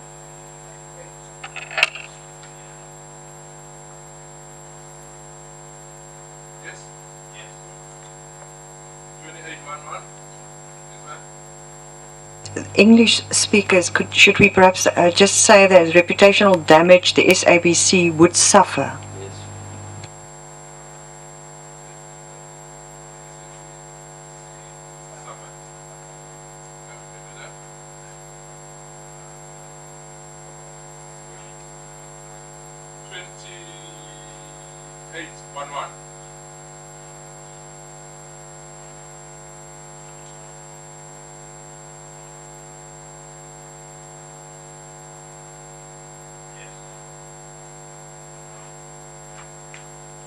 Happiness? Thank you. Added, emphasized, correct, sir. Thank you. 30.2. 30.2? 30.2. The heading, I think it was. I think somebody said put legislative framework. I don't think we had that in yesterday's one. 30.2, you there? I'm looking at Singh and Kubisa. 30.2, the heading. 30.2, what, yes? Yeah, no. Chair Prof is going back to 2811. Yeah. You can make a comment. No, it's no, it's fine. It's in viewership and listenership, not in viewer. Viewer and listenership. You want to say viewership and listenership? I think, yeah, fine. We'll put viewership and listenership. That's fine. right? Chairperson, but it's a hyphen. It Yeah, means, yeah. But I'm it's- saying if we have them both, it's Yeah. not a problem. I mean, it's just 4 letters, literally. 30.2. 30.2.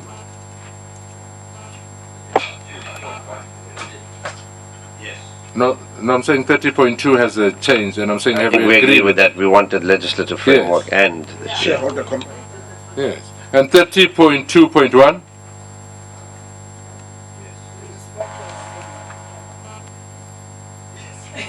I'm not talking about it. I'm asking you. Are you going to talk about it? 30.2.2. Chair 2.1. Yes. Earlier on, I think we were trying to distinguish between Parliament and Portfolio Committee. Mhm. So, are we happy with Portfolio Committee investigate? No, Parliament. Parliament. Yeah. 30.2.2.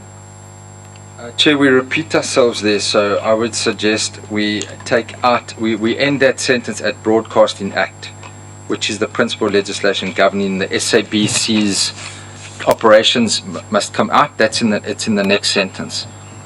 And then we need to just change those, because only in instances where the Broadcasting Act is silent should the provisions of the Companies Act be given preference. Then we go on to say, the committee holds the view that the Broadcasting Act is the principal legislation that governs the operations of the SABC. I would say after that you put the previous sentence in. Only in instances where the Broadcasting Act is silent should the provisions of the Companies Act be given preference. Full stop. Then you say, then it goes on to read as it is there. It recommends further that Parliament should consider the amending the Broadcasting Act and, if necessary, the Companies Act to create legal certainty in this regard. Yes, it moves into the middle of that. Middle, Yes. yeah. So you marry. You read it.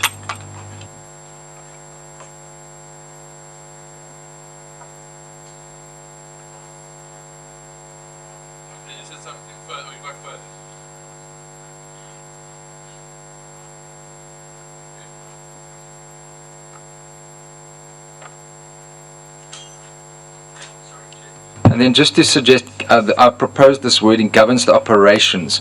That's very narrow. Let's broaden that to governs the affairs. It's just another word. Governs the affairs.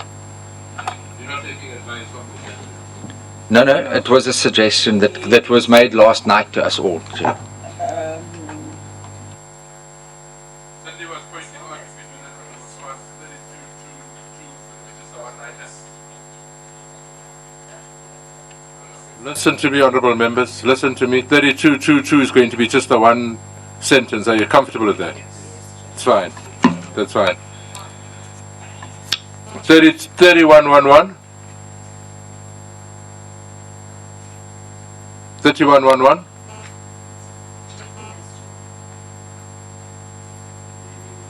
31.11. Yes, ma'am. Sorry, may I just say, appointment of the interim board. We have Portfolio Committee, we say Parliament again.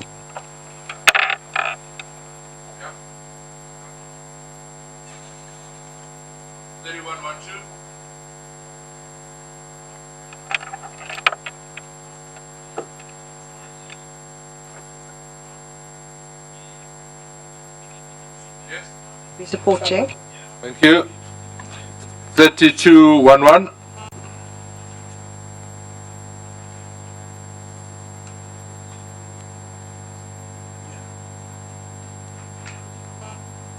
Yeah? Yes, happiness. 32.21. We just changed Broadcasting Act to come to the front, that's fine. 33.11.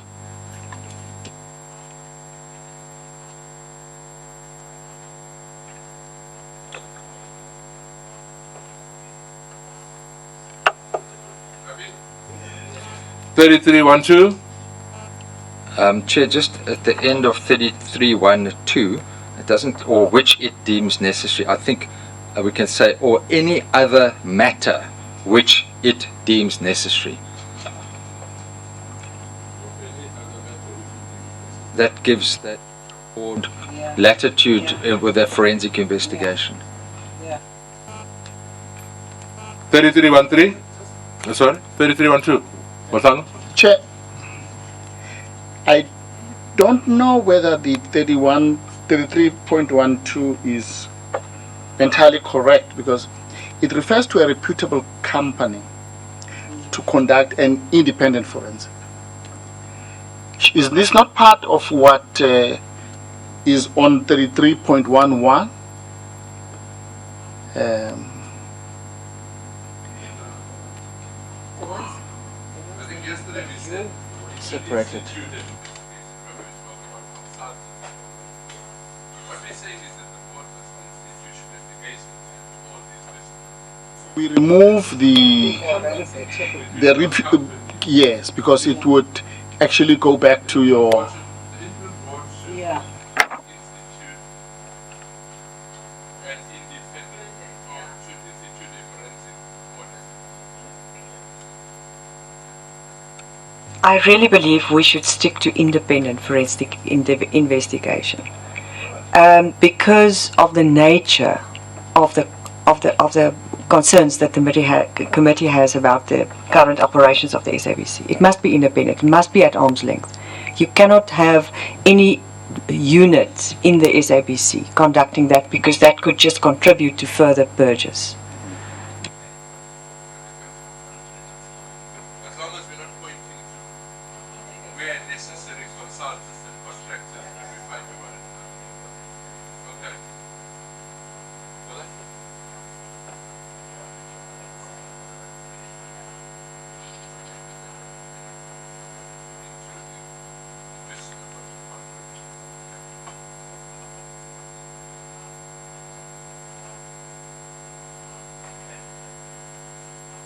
meeting is over there. Can we move on? 3311? Done? 3315?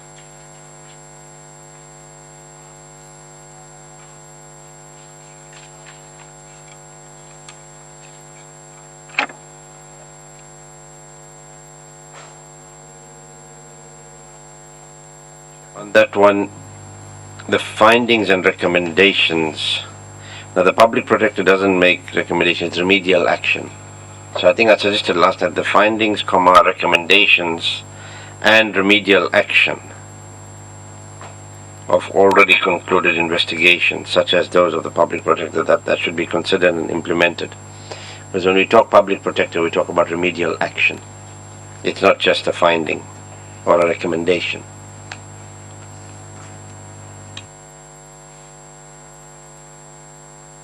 Get the drift there? Yeah, I know that. Why did you say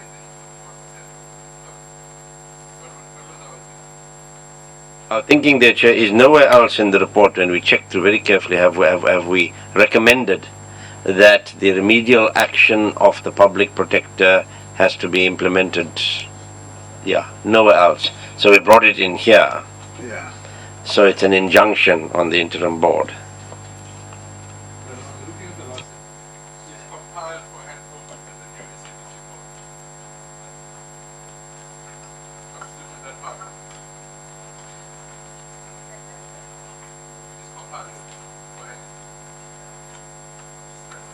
Because I'm saying, for me, honorable members, whether it's the interim or the new board, once this thing is done, it's the responsibility of the accounting officer.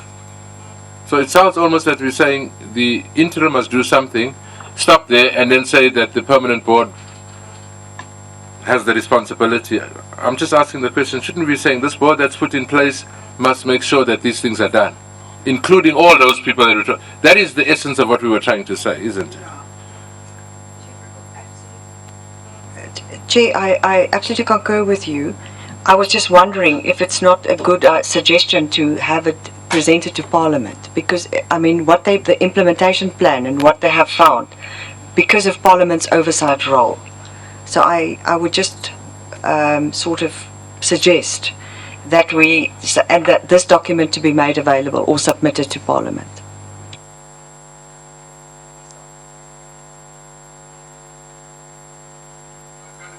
It's fine. I mean, as is, you very well said, it's for the saying, I'm just asking the are you saying, man? You're saying it should be represented to Parliament? Yeah, maybe the portfolio committee should ask for it, but it would have been good if we could have requested them to submit it to Parliament because of Parliament's oversight role.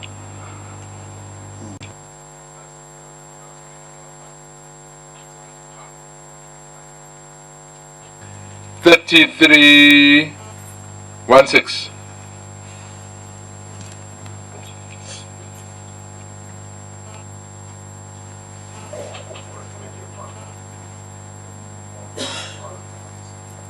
Parliament. Yes. Other than changing portfolio committee to Parliament, are we happy? Yes. 3321. Yes? Thank you very much. Over the page, 3321, over the page, when we say happiness, we're talking about that as well. Okay. 3322. Yes. Yes. 3324. Can I come in, Chair? Yes, sir. Can we scratch the sentence after secretary up to the end and leave it like that? In other words, in the light of the past experience, the committee recommends that the interim board should start the process of appointing a new secretary, full stop, or comma, whatever. He or she should be a person, and then the rest. Yeah, we're not allowed to refer to MIRs. No, it obviously does not entail in an MOI. It's governed by the Company Act and that's implied in the company. what they did is they took those things from the Companies Act. That's why they were using the Companies Act. So it's actually the Companies Act and the King's 3. I mean the King report now, the later one on ethics and whatever. So it's perfect. So we covered. And everybody agrees. Chairperson, I support that. Can we continue with the issue?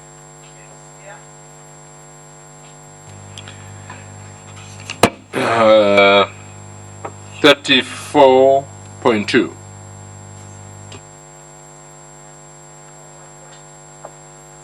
Oh, I beg your pardon. 34.11, I beg your pardon. 34.2.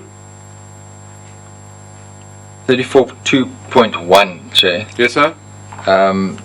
Why are we just only specifying the Broadcasting Act and the PFMA? Surely we should say Broadcasting Act, comma, the PFMA and other applicable legislation.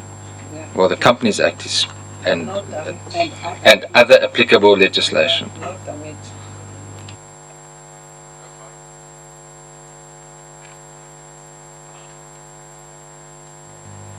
34.31.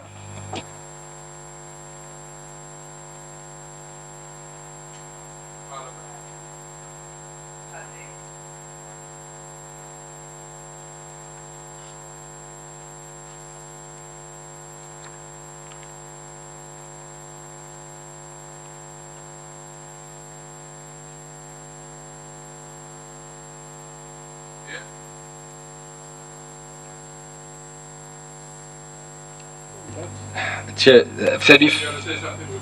Sorry.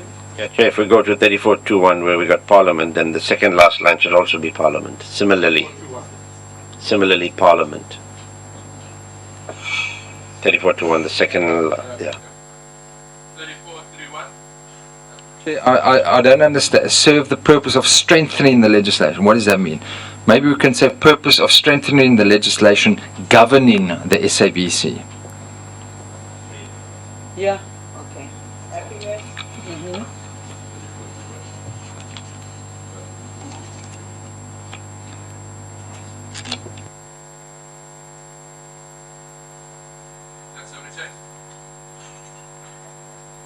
Okay.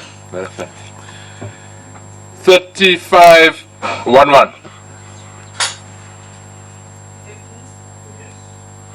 35.12. So sorry, Chair. Yes, sir, that's fine. 3431. Remember we said we proposed possible amendments to the Broadcasting Act and the Companies Act. And possibly. So should ensure that the amendments to that because we're saying they must look at it, possibly amend it, ensure that possible amendments to the Broadcasting Act, comma, and if necessary the Companies Act, comma, serve the purposes.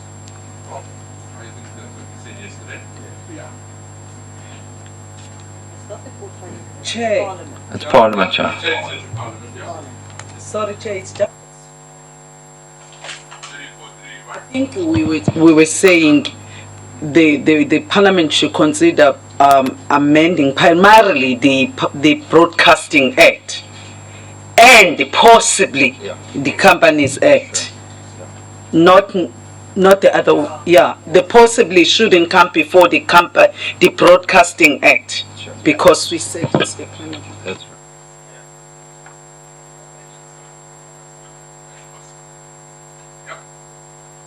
All right, thanks. 3511. 3512. Parliament. Parliament. Happiness.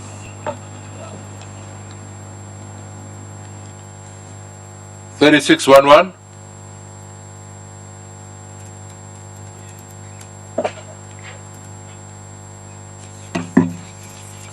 Yeah? 3612. I beg your pardon, 3622. No, yeah? No, 3621. Yes, ma'am? Could I just ask that we perhaps say public protector in full? That is 36.11, authorities such as the public protector, ICASA, and the Auditor General.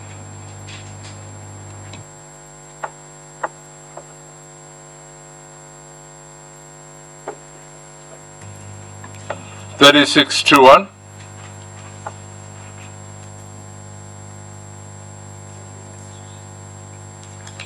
Yes? Chair, is it correct to say that the SABC failed to comply with an order of court? 36.1.1. When did they ever do that? 36.1.1. They would have appealed an order of court, maybe. But did they ever fail to comply with an order of court? That's very serious. No, but that's well. I'm just saying, if you had asked me, I'm still not convinced that they gave us all the documents that we subpoenaed. But that's a subpoena. Are you saying The court enforced it. Okay. No, that's me. I'm saying I'm not the lawyer. That's You're fine. the lawyer. Yeah. Would we not say has largely failed, or do you want to say has failed? You can say largely failed. It's fine. I mean, my contention is we went to court. We asked for documents. I'm not convinced all those documents were given, although they lost the case. Largely, we'll put largely. It's fine. Let's take Waters and come back to you, Killian. Waters and then Killian. I don't see the need to put largely in. They did, in our view, they did fail to provide the documentation we required. They didn't provide all the documentation that was required of them, and so therefore they failed to comply. I know it's late in the day, but you see, Chair, we're not only referring to a court order, we're referring to the Public Protector, ICASA, and the Auditor General. So are we saying that they failed to comply with all those requirements? That's not so. They've largely failed, or in some, when it came to the audit, largely failed. It's not only the court order, but it's such a small thing. It's not worth debating on it. Chairperson, no, I don't think we can limit it to largely. If you don't comply, you don't comply. There's no grey in between. Either you comply or you don't. And I would suggest that we keep it as it is, that we do not qualify it. I'm outvoted, withdrawn. Well, certainly he is withdrawing, but to be honest with you, I think we are contradicting ourselves here. Because earlier on, we had said they had not fully complied with the implementation of the Public Protector's remedial actions. Now, when we are saying they had failed completely, when as earlier on we had admitted that they had comply with some sections of the remedial action, and I would be happy with largely. I don't know why he accepts defeat so quickly. He's such a coward. Chairperson. No, largely failed. I'm closing it. Largely is out. Now I insist that largely must be in, Chair. I insist. Put it to the vote. No, I'm closing it. Which one was that? Which one was that? Largely, honourable members, largely number of instances, in some instances, Okay. I'm not opening it. In a No, I'm number not of opening instances. it. I'm not opening it. We qualified. What do you want to put in the honourable members? In a number of instances, what do you want to put in? Chairperson, I wanted to say we've already qualified it. We have said concern the number of instances, that sentence. 36.6.1. The committee has noted with concern the number of instances in which the SABC has failed. We're not saying in all. That's right. It is qualified. Yeah.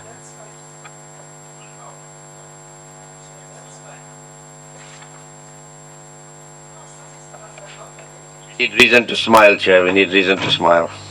Smile, and we need the patience of Job. 36-1. 36-1.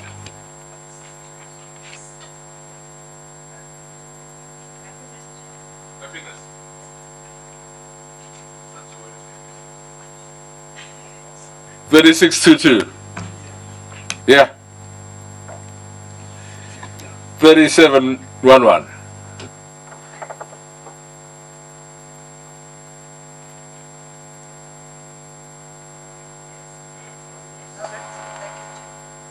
That's what she asked us to do. Yeah.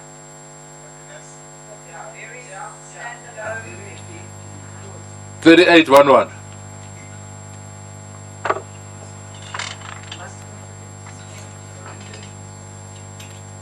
38.12. That must be incorporated in 38.11. 38.11. Say again. Well, 38.12 is just a sentence paragraph. That sentence can go under 38.11 because it speaks to the board, this body. Yeah. Chair? Yes, sir. I would also add in that line, this body must, in line with its mandate in the Broadcasting Act.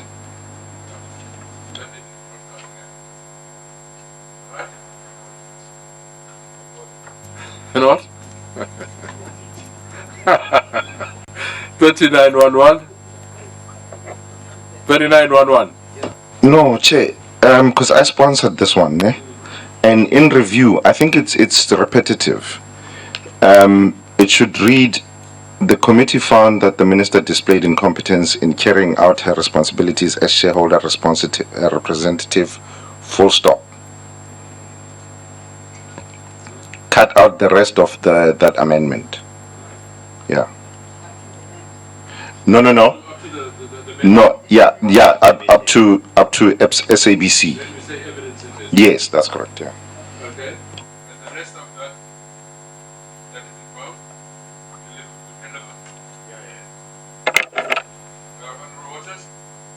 Slight suggestion. The third last line, where it says "and or the Broadcasting Act to the Ethics Committee," and should it be "and or the Presidency"? Because we're saying they must either report it to the Ethics Committee or the Presidency, but it may be both. Yes. So it should be "and or," And or, yes. in line with those pieces of legislation we've mentioned. Yeah. Okay. Agreed. 39.12. Did we say that? Yes. Yeah? Yes. Clear, Natal. How, Ranjan? Mosu Shenja Manj. No, Chair, we didn't support that one. It was just a proposal by one person and nobody supported. We have a different proposal.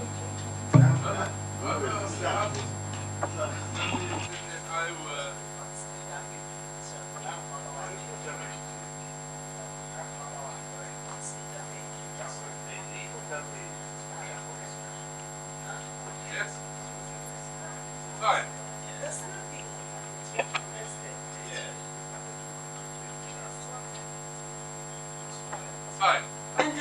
It doesn't matter who's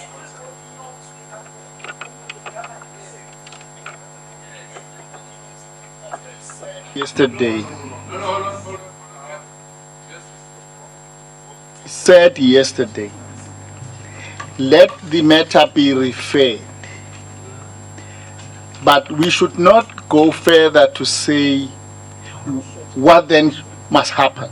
I mean, the process will in itself unfold and tell as to what should then happen. Because otherwise we are already dictating in a way we would prefer. So my view is that this... The 1 minute rule applies. Okay. Okay. Okay. I'm saying this can unfold flowing from the processes that we've mentioned above, either the President or the Ethics Committee. Chair, the committee's attitude is correctly reflected in that line. Perhaps the change that would satisfy Honorable Mahlangu is to say the committee recommends that the President should seriously reconsider. And that's it. But this is the correct attitude of this committee in its majority. No, I remember vividly. This was sponsored by Honorable Singh, and it was accepted by the committee. Chairperson,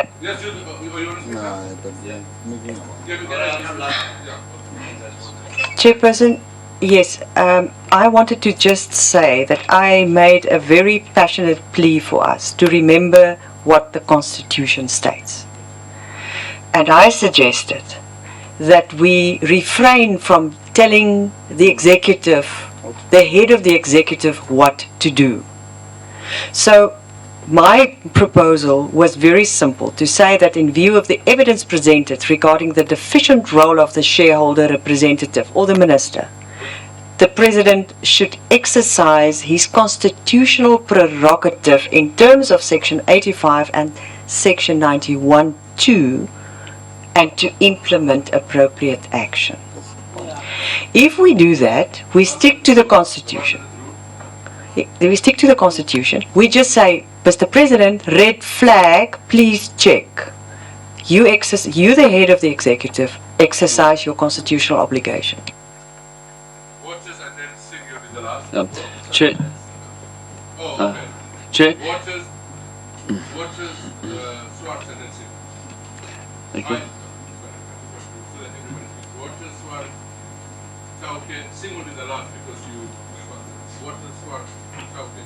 No. Chair, the sentence reads, the President should seriously reconsider the desirability of this particular minister.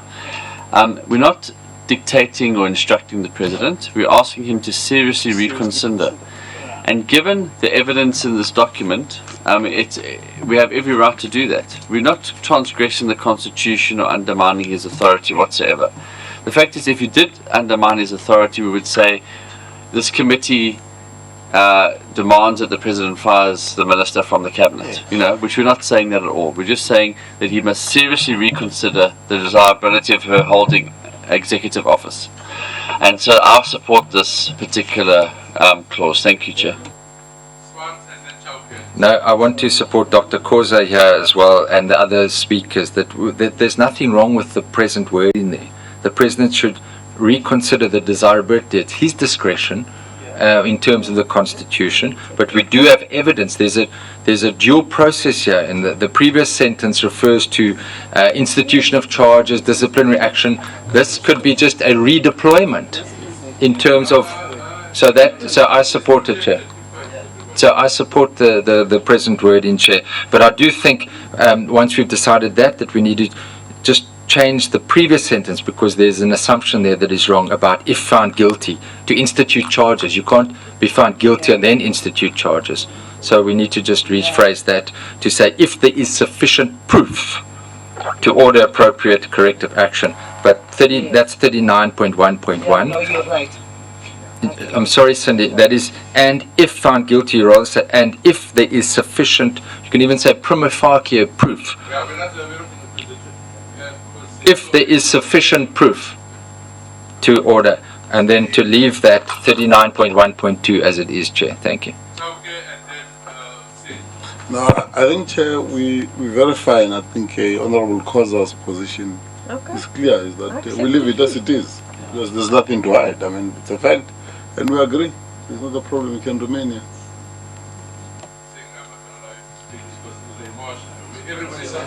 Chair, no, fine. The only other thing I said was, if you want a qualification, notwithstanding the constitutional prerogative of the President. But I think we don't need that. We leave it as it is, that's how it was sponsored, that's how it was agreed to. Yabong. Siabong.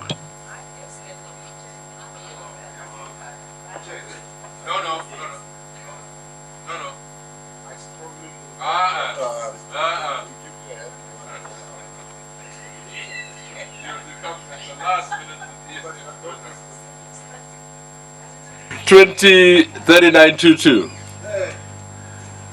It's not an easy committee, but it's done in the next few minutes. 3222, 3922.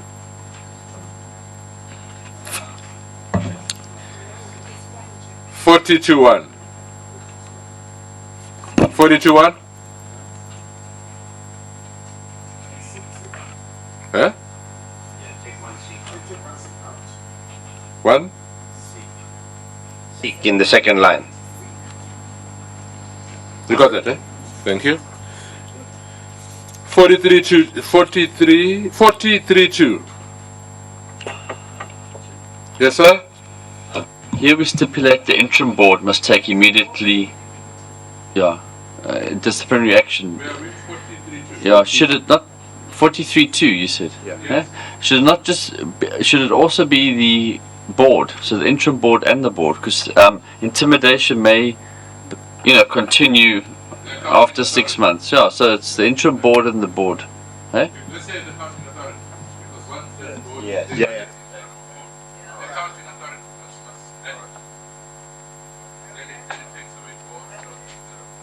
But but that's an assumption that it's coming from the SABC.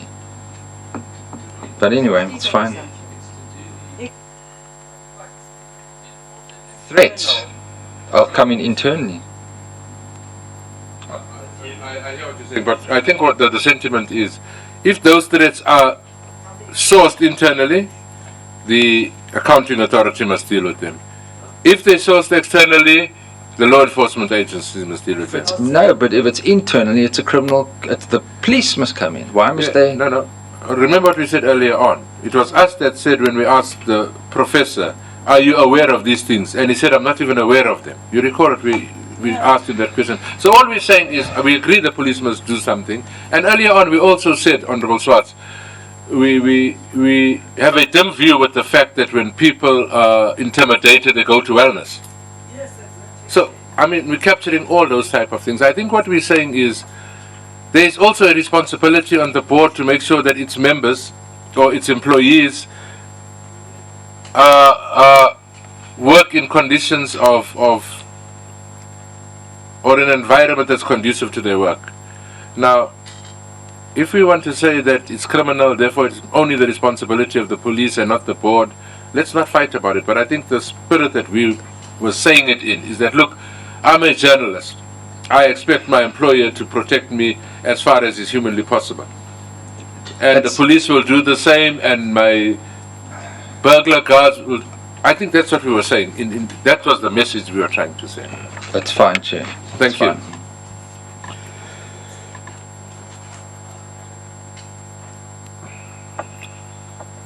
44-1. Chairperson, on the other one, is the word committed, further death threats, intimidation or acts of violence be committed, or is it leveled? Can you commit a death threat or intimidate? You can, I don't know, I'm asking. Honorable Swart? Committed or leveled? Threats. Leveled. be committed. Any both threats, intimidation, acts of violence are committed. Any death threat, that's fine. There be any further death threats, intimidation, or acts of violence committed? You could say leveled or committed. It's fine. Leave the one that.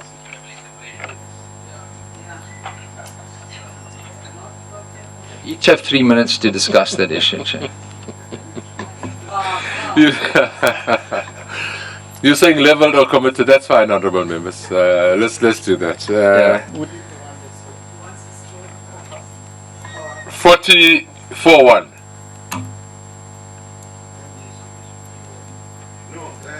Chair. Yeah? No. Yeah, no, I think that last and election regulations is covered in the Electoral Act.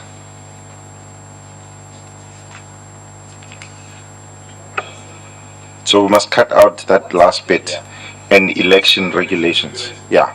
Okay. Everybody in agreement with that? It doesn't read properly? No, the Electoral Commission and the SABC board and its executive should ensure equitable coverage during election periods, as well as ensure compliance with the Electoral Act, as well as ICASA. As well as ICASA what? Or ICASA regulations, yes, I think that's what you As well as ICASA regulations. Yes. And just remove and election. Yeah. Then.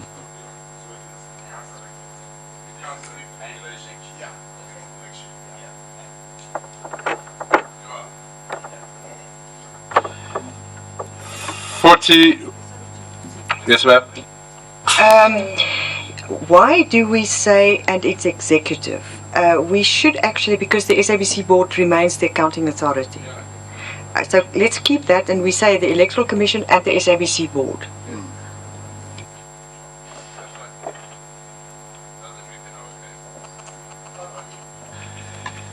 .1 41.1. Chair, Yes, sir. we need to start with 41.2.1 because that's the key thing, the misleading contradictory evidence, and we say any witness who gave misleading or contrary evidence must be investigated by Parliament. No, that starts, we start with that one. And then that's so any witness who gave then it reads as it is there.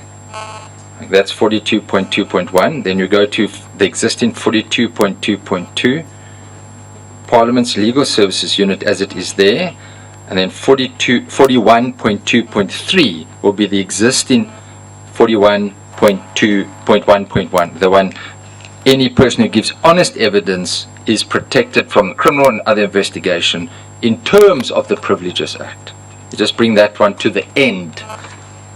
It's very easy because the main focus is on the misleading, and it's just 42.1 becomes the first one. that's right. As is. Yes. No, not as is, as I suggested. Any witness who gives. Not contested, Chair. Then the middle one comes in, and then the one that is 41.1.1 again, but as amended to say any witness who gives honest evidence should be protected from criminal or other investigation in terms of the Privileges Act.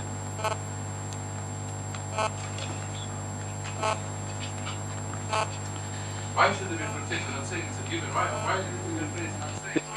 Because the minister said to Mr. Shushu that we're going to charge you before you gave that evidence before us. You're saying the minister said that, and anybody here could say that, but Well, then we can delete it if you want. that's what I'm saying. Delete it.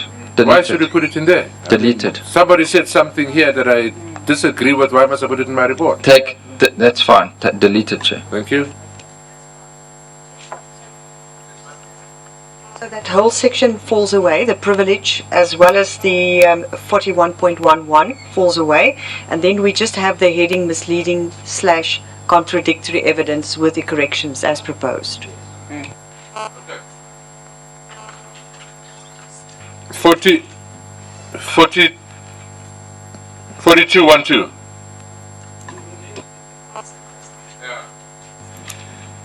4215.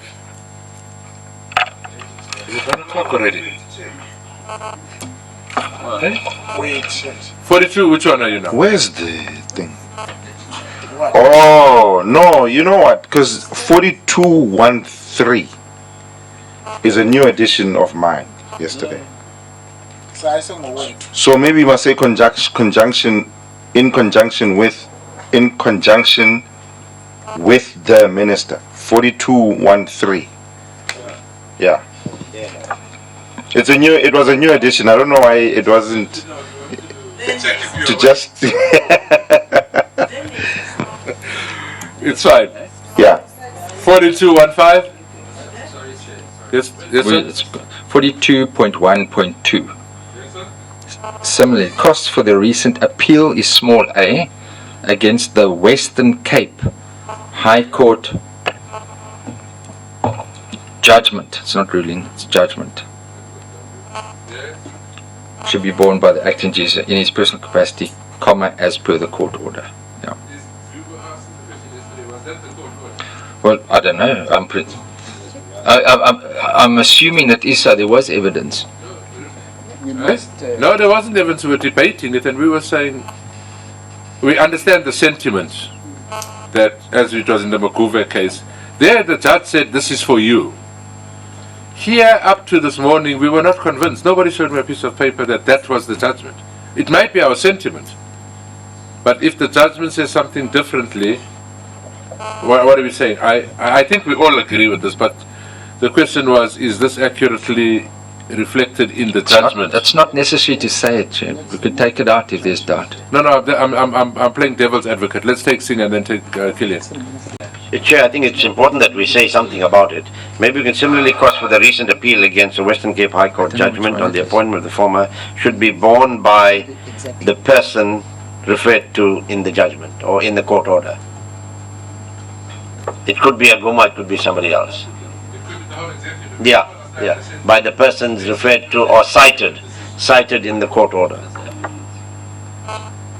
Yeah. So then it leaves it open.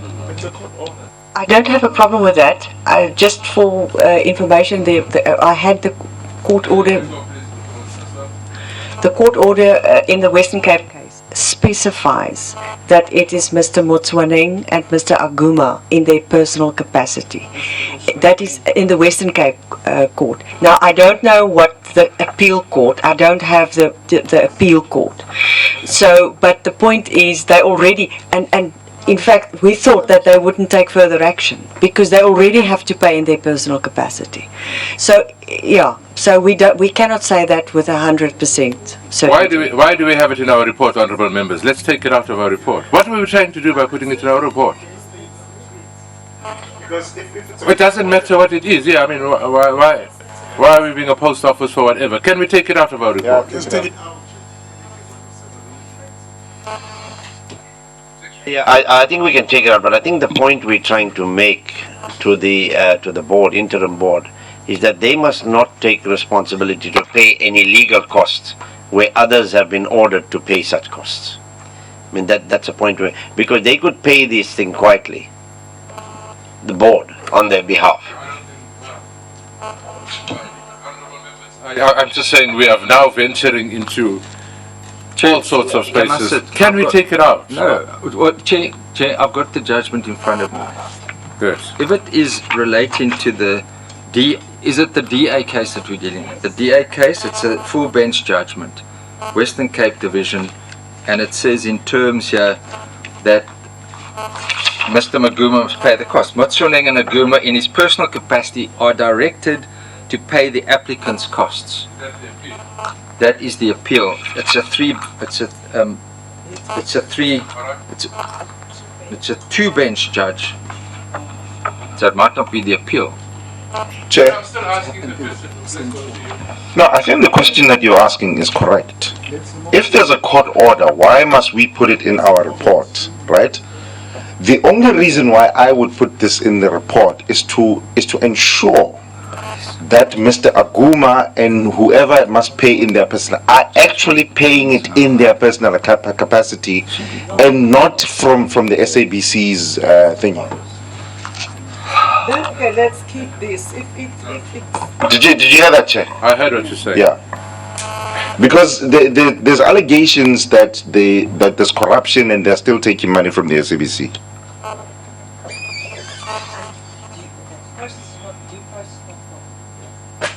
Take it out. Take it out. It's not necessary. Chair, this is not the only litigation SABC and individuals they have been subjected to. So to avoid any other query, can we take that out? It's not an appeal. It also was not part of our mandate. It was not part of our mandate. It's not coming into this. It's not an appeal either. This judgment is We're taking it out. End of story. End of story. Thank you. Members, we have dealt with the report. I don't know if you consider the amendments as significant. Cindy, are they significant? Cindy doesn't consider them as very significant, and she's confident that we'll be able to put it together and send it to you for a final viewing before we ATC it. All that's left now is for us to formally adopt this report, and we still have minutes. Yeah, okay, do you want this? Isn't it, Cindy? Baba?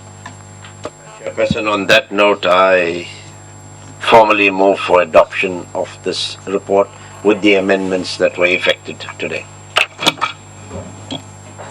With the amendments, is there anybody that seconds this report? Anybody opposes the report? No, we'll come back to you. So it's supported, Honourable Waters? Chair, I have to reserve my rights because I've got to take it to my caucus for approval. So I can't, well, I don't, speak for 89 people. So the point we are making is that at committee level.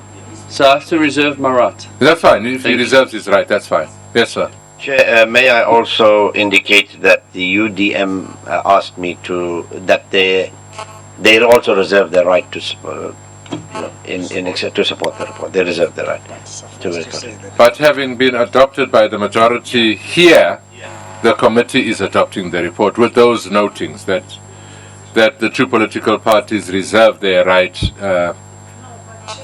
No? Yes? Nkwankwa is an alternate member. If he has, we have the two members here that are representing their respective parties, and we can't really capture that here. Otherwise, we have to go to all the other parties, if you understand what I mean. We have the two, so he's an alternate. Please, let's not go there. I think you see, there's this debate always whether the representatives of the so-called smaller parties actually represent the views of all the other parties. Now, I can safely say no, because we haven't consulted with them. So I'm appealing this. He's the only one that came to me and indicated, please inform the committee that the UDM reserves the right. And it's a one Let me put it to you differently. Yeah. Is this report adopted by the ad hoc committee? Yes. So let's, yes, and that's, with those things. So this report is formally adopted. We will effect the amendments. We will do the necessary to get it to you by sometime between now and Monday. And we will do the necessary to get it through the ATC process. It'll be in the ATC on Tuesday. And it will then go through the process of parliamentary programming. All right, can we quickly do the minutes? I know we're running an hour late, but we have to do the minutes because today we terminate this committee. Can we do the minutes? All right, has everybody got a set of minutes before then? Everybody's got the set of minutes, except today's minutes. I mean, today's minutes will just reflect what we've done today. Yeah, everybody's got the set of minutes in this white envelope. Yes? Yes. And are they in any order? Okay. So we'll go, I suppose the first one in front of you is the 15th of November. All right. Minutes of the 15th of November. I put page 1 to you. Yes, ma'am. I am Dr. M.B. Koza. The N, I don't know where does it come from. MB Kosa. Yes, Chair. Any other changes on page 1? Page 2. You had them yesterday or this morning, and I know there might be short notice. Page 3.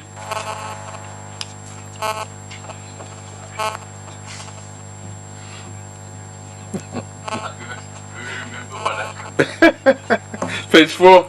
You do remember. This thing will live with us for the rest of our life. Page 4. Page number 5.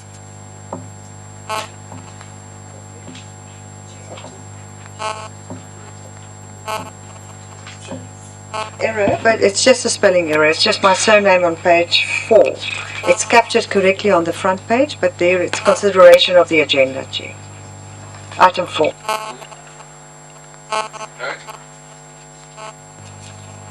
Page 5, you got that? The name? Page 5? Page number 6?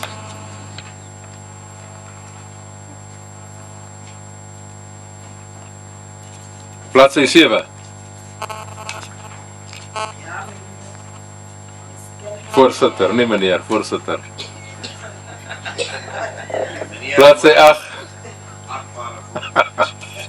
Bladsy 8. I put the minutes of the 15th of November. Does anybody move the adoption? Mahlangu seconders. The committee adopts it formally for the record. 29th of November. Chair, again for the record, Ambusisi. All right. We'll change it in all the others. Yeah, in all other minutes. Busisi. B-U. No. Not Nusisi. Page 2.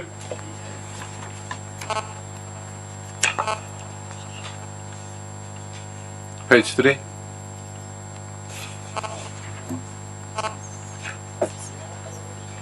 Page 4.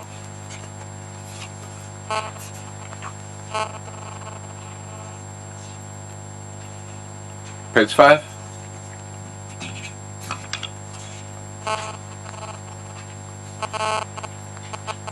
Page 6.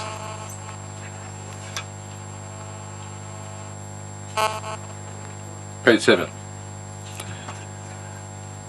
Movers for adoption. Seconders. Adopted duly. Yes? Duly. D-U-L-Y. We call it Julie. 7th of December. Changes to COSA noted. Anything else on page 1? I see SWAT appears for the first time, which is good, Chair. It's Mukwena, not Mukweuna. Yeah? That's page 1, yeah? Because I'm a Page star. 2, page 2. Chair, page 1, I insist that I have a star next to my name, please. Page 2. Page 2. Page 3. Page 4.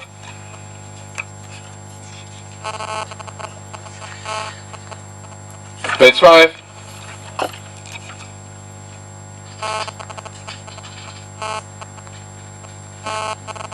Page 6.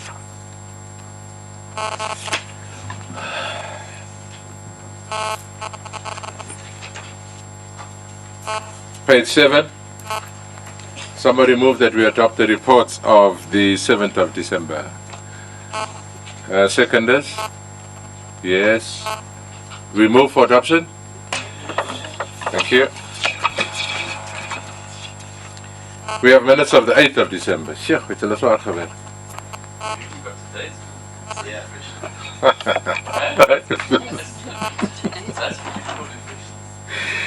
Page number 1. Yes, sir. Chair, I'll say this once. Yes, sir. For the minutes of the 8th of December, 9th December, 12th December, 13th December, 14th December, and 15th December. I attended. My apologies because I was abroad. Yes, sir. So if it can be recorded. Thank you. You've got those dates? Parliamentary duties. Page 1, any other amendments? Yes, sir? I had also tendered my apology. For that day? Yeah, for those days I was unwell. Those same days? Yeah, so same day. Yeah. Yeah. An apology can't be retrospective. Page number 2. Page number 3. And page number 4, and anybody moves. Page 4 is closure. Seconders? Agreed. The rest are very short, honorable members. It's really just the attendees. Page 1, on the 9th of December.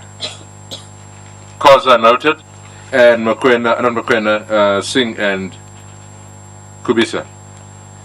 Page 2. Page 3. Page number 4. Page 5. Anybody moves? Anybody seconds? 9th of December. Agreed? Sure. 12th of December. They can't greet you, we can't wish you retrospectively. Yeah, you just now spoke about retrospectively. Page number 1. Page 2. Page 2. Page number 3. I only hear a silent voice far away saying okay. I'm hoping other members are saying okay. Page number 4. Okay, page number 5. All of you. Anyone moves for adoption of our minutes of the 12th? And Mathangu seconds it. And the House adopts. 13th of December. We worked every day. Sure. Page number 1. 13th of December. Page number 2. Page number 3. It's really just an attendance register. And page number 4. Anybody moves that the attendance register is correct? Khoza and Killian. Anybody, show of hands, any seconders? The next day, the 14th of December. Yes, sir? I tendered my apology through Nkwankwa. Sorry. We'll note that. Page 2. He only apologized for the media. Page 2. Page 3. Page 4. Page 5. Adoption? Thanks. Just so that our friends in the media and everybody else think we're not making a joke. These minutes really just say we met, these were the people who were there, anything you want to see is in the transcripts. That is why it's not a joke. I'm talking to my friends here. It's basically referring, because these were the hearings. The 15th of December, changes on page 1. Page number 2. Page number 3. Anybody moves for adoption? And seconders? And the House moves. The body of the minutes, again, let me repeat for those that are following us, would really be the transcripts. We are not going to regurgitate the transcripts. These are all hearings. 13th of January. Any changes on page number 1? Page number 2. Page number 3. Page number 4. Can we have somebody indicate that they move for adoption? Thank you. Thank you, sir. Seconders, thank you. Thank you. 19th of December? 19th of January. On page number 1. Page number 2. Page number 3. Page number 4. Somebody moves adoption. The professor seconders. Thank you very much. And Just a correction on page 2. On which one? The same one, 19 Jan. It's Yes, sir. Mhlauli is Media Liaison Officer. Mpu and Mhlauli. You got that, Cindy? Under the departments. Under the department. It's just a typo. Typo, okay. And then we move to the 20th of January. Any changes on page number 1? On page number 2? And page number 3? It's a half a page. Anybody moves for adoption? Honorable Chowker, give him a chance. Seconders? Singh and the House moves. Thank you very much. 24th of January 2017. Page number 1. Page number 2. Page number 3. And anybody moves for adoption of this, and who seconds it? There's adopters, there's seconders, and the House is happy. 26th of January 2017, page number 1. Page number 2.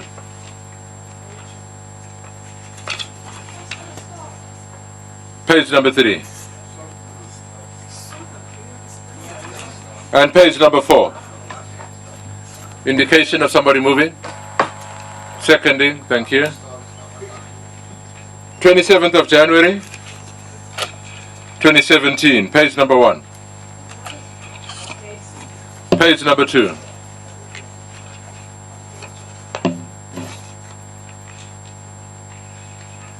Page number 3. That's where we start with the draft reports. Page number 3. On the 27th of January. Yes, ma'am.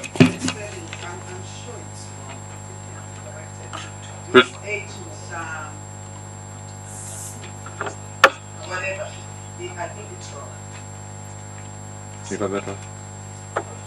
You got it? Right? We will check it. I will check what the attendance register said, because we have attendance registers for all these people. We'll note it and change it if indeed it needs changing, but it's from the attendance register. Page number 3. Page number 4. And the indication of somebody moving the minutes of the 27th of January. Thank you very much. Seconders. And the House duly adopts it. Thank you. 14th of February. Page number 1. Page number 2. I don't see that reference at one stage. You said your love to Mr. McQueen. Do you remember that? That was on Valentine's Day, I'm sure. I remember it distinctly, but I don't see it reflected on it. Cindy will correct the minutes. I declared my love for Mr. McQueen. Page number 3. Page number 4. Page number 5. Anybody moves for the adoption? Yes, seconders? Duly adopted. Just to check with Cindy, are there any outstanding minutes? Except yesterday and today's.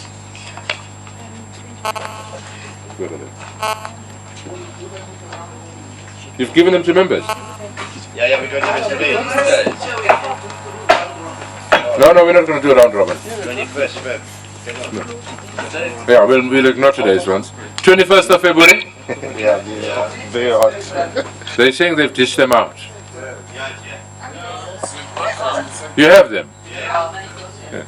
You don't have Doc? There's a set of 3. 4. No, it's fine. No, check it. 21st of February. Page number 1.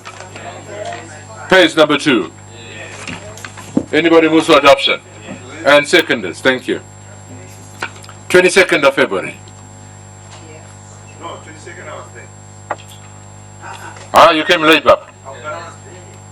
You were there? I signed. Which day were you? It was the first one.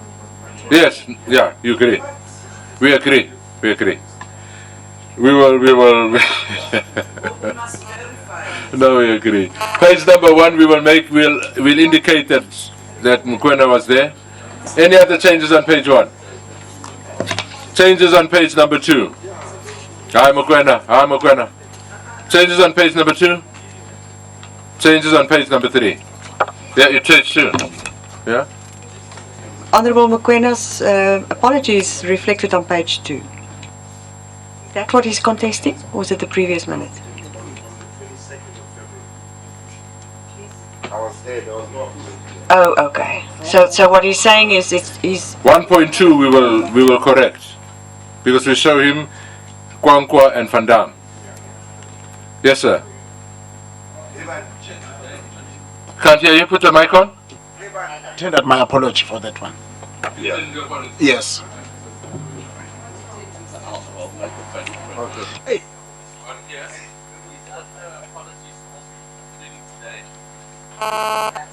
That's the 22nd. Give me some when you're not here. Which day? 22nd. Wednesday. Yes. So we'll fix it up accordingly. Thank you, sir.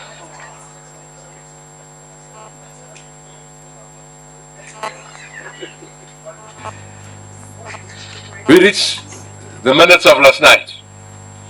Yes. 03:15, yes. For the record. Page number 1. Huh? Yesterday, last night, this morning. 23rd of February. Page number 1. Page number 2. Honorable Killian. I move for adoption too. Killian moves for adoption. Any seconders?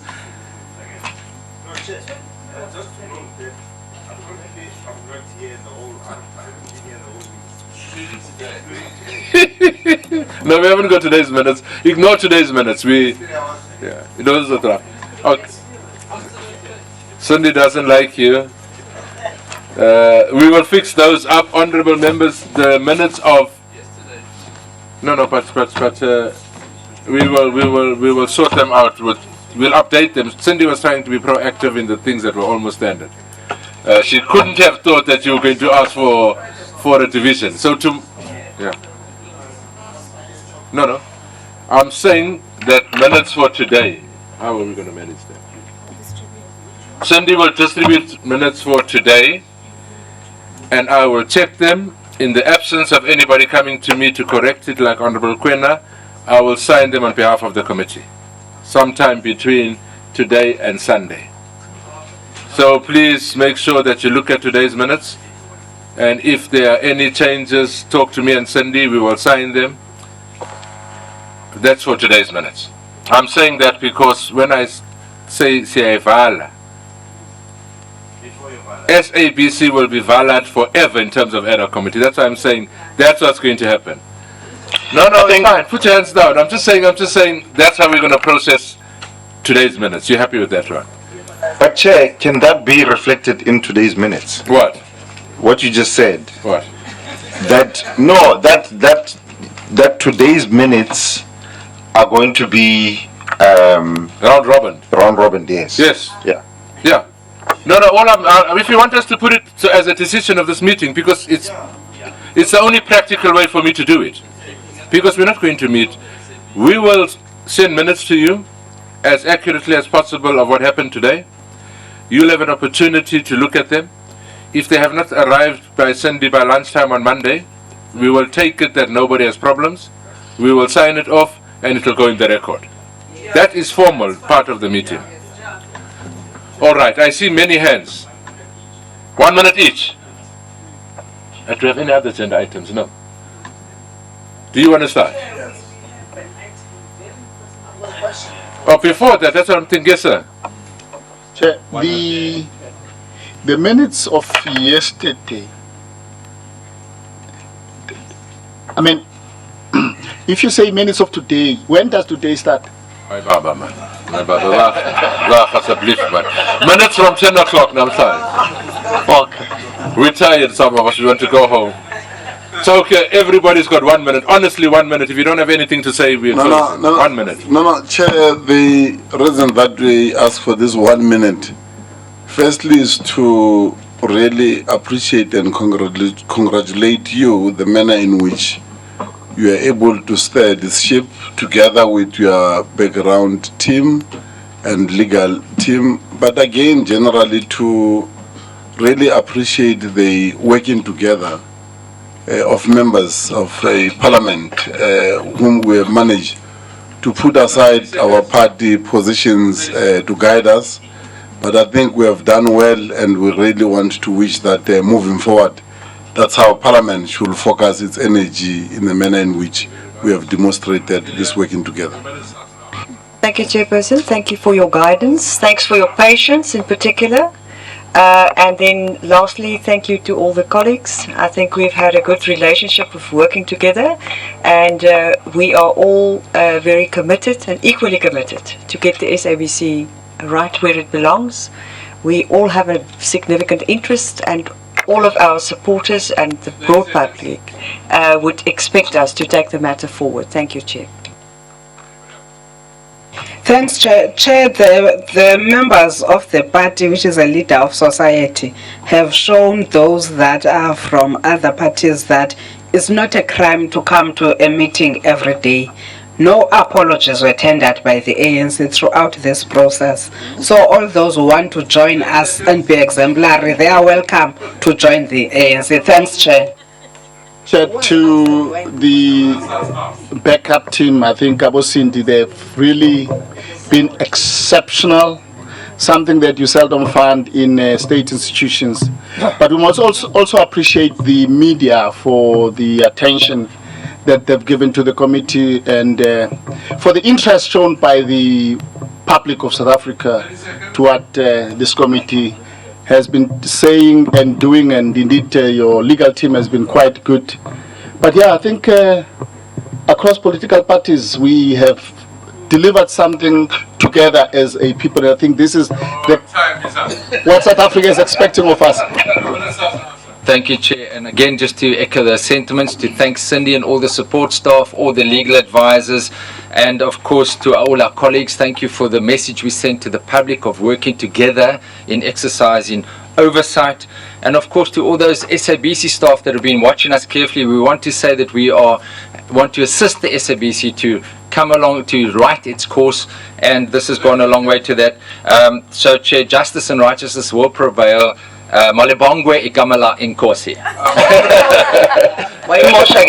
Okay, thank you very much, Chair. Thank you very much, all members, and thanks to all the members of staff, especially from logistics, and Cindy in particular. I don't know, I think we need to give her a round of applause to Cindy. Thank you very much, Cindy. Thank you, thank you, thank you, thank you. But Thank you very much. I echo the sentiments of thanking you, thanking my colleagues, thanking Cindy and the team. I know you may have lost the last few strands on your hair that you reserved, but anyway, that comes with the territory.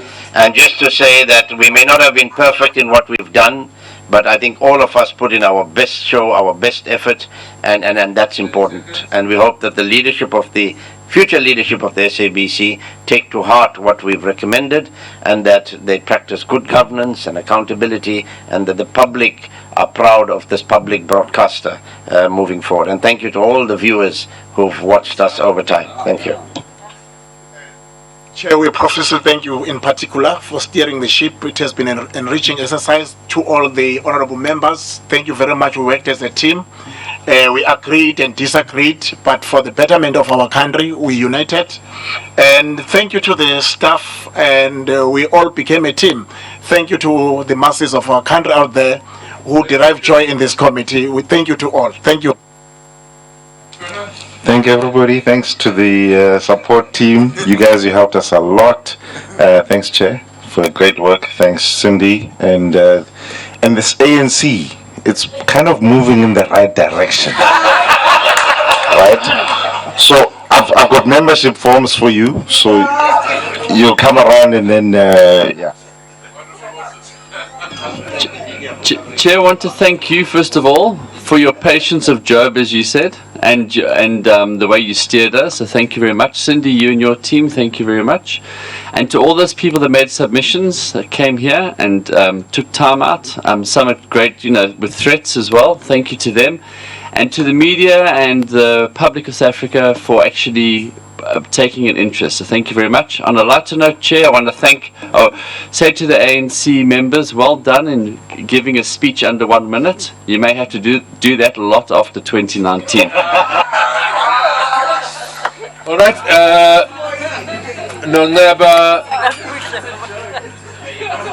Nonaba, Mabasutu, Umpo, Latapo, Gugu in her absence, and Chester. Justice, Justice is not here, and Cindy. Thank you very much.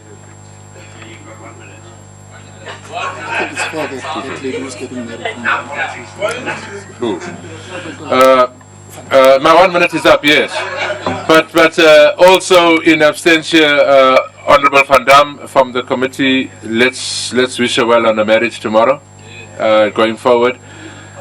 This is the last word of the ad hoc committee. As from today, the ad hoc committee ceases to exist. Meeting is not adjourned. We're done. Thank you very much.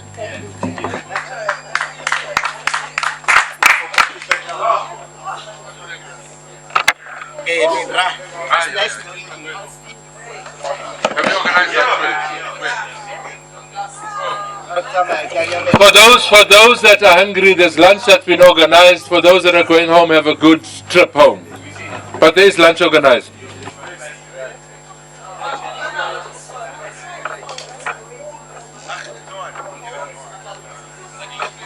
Bye-bye, ladies. Well done. Thank you.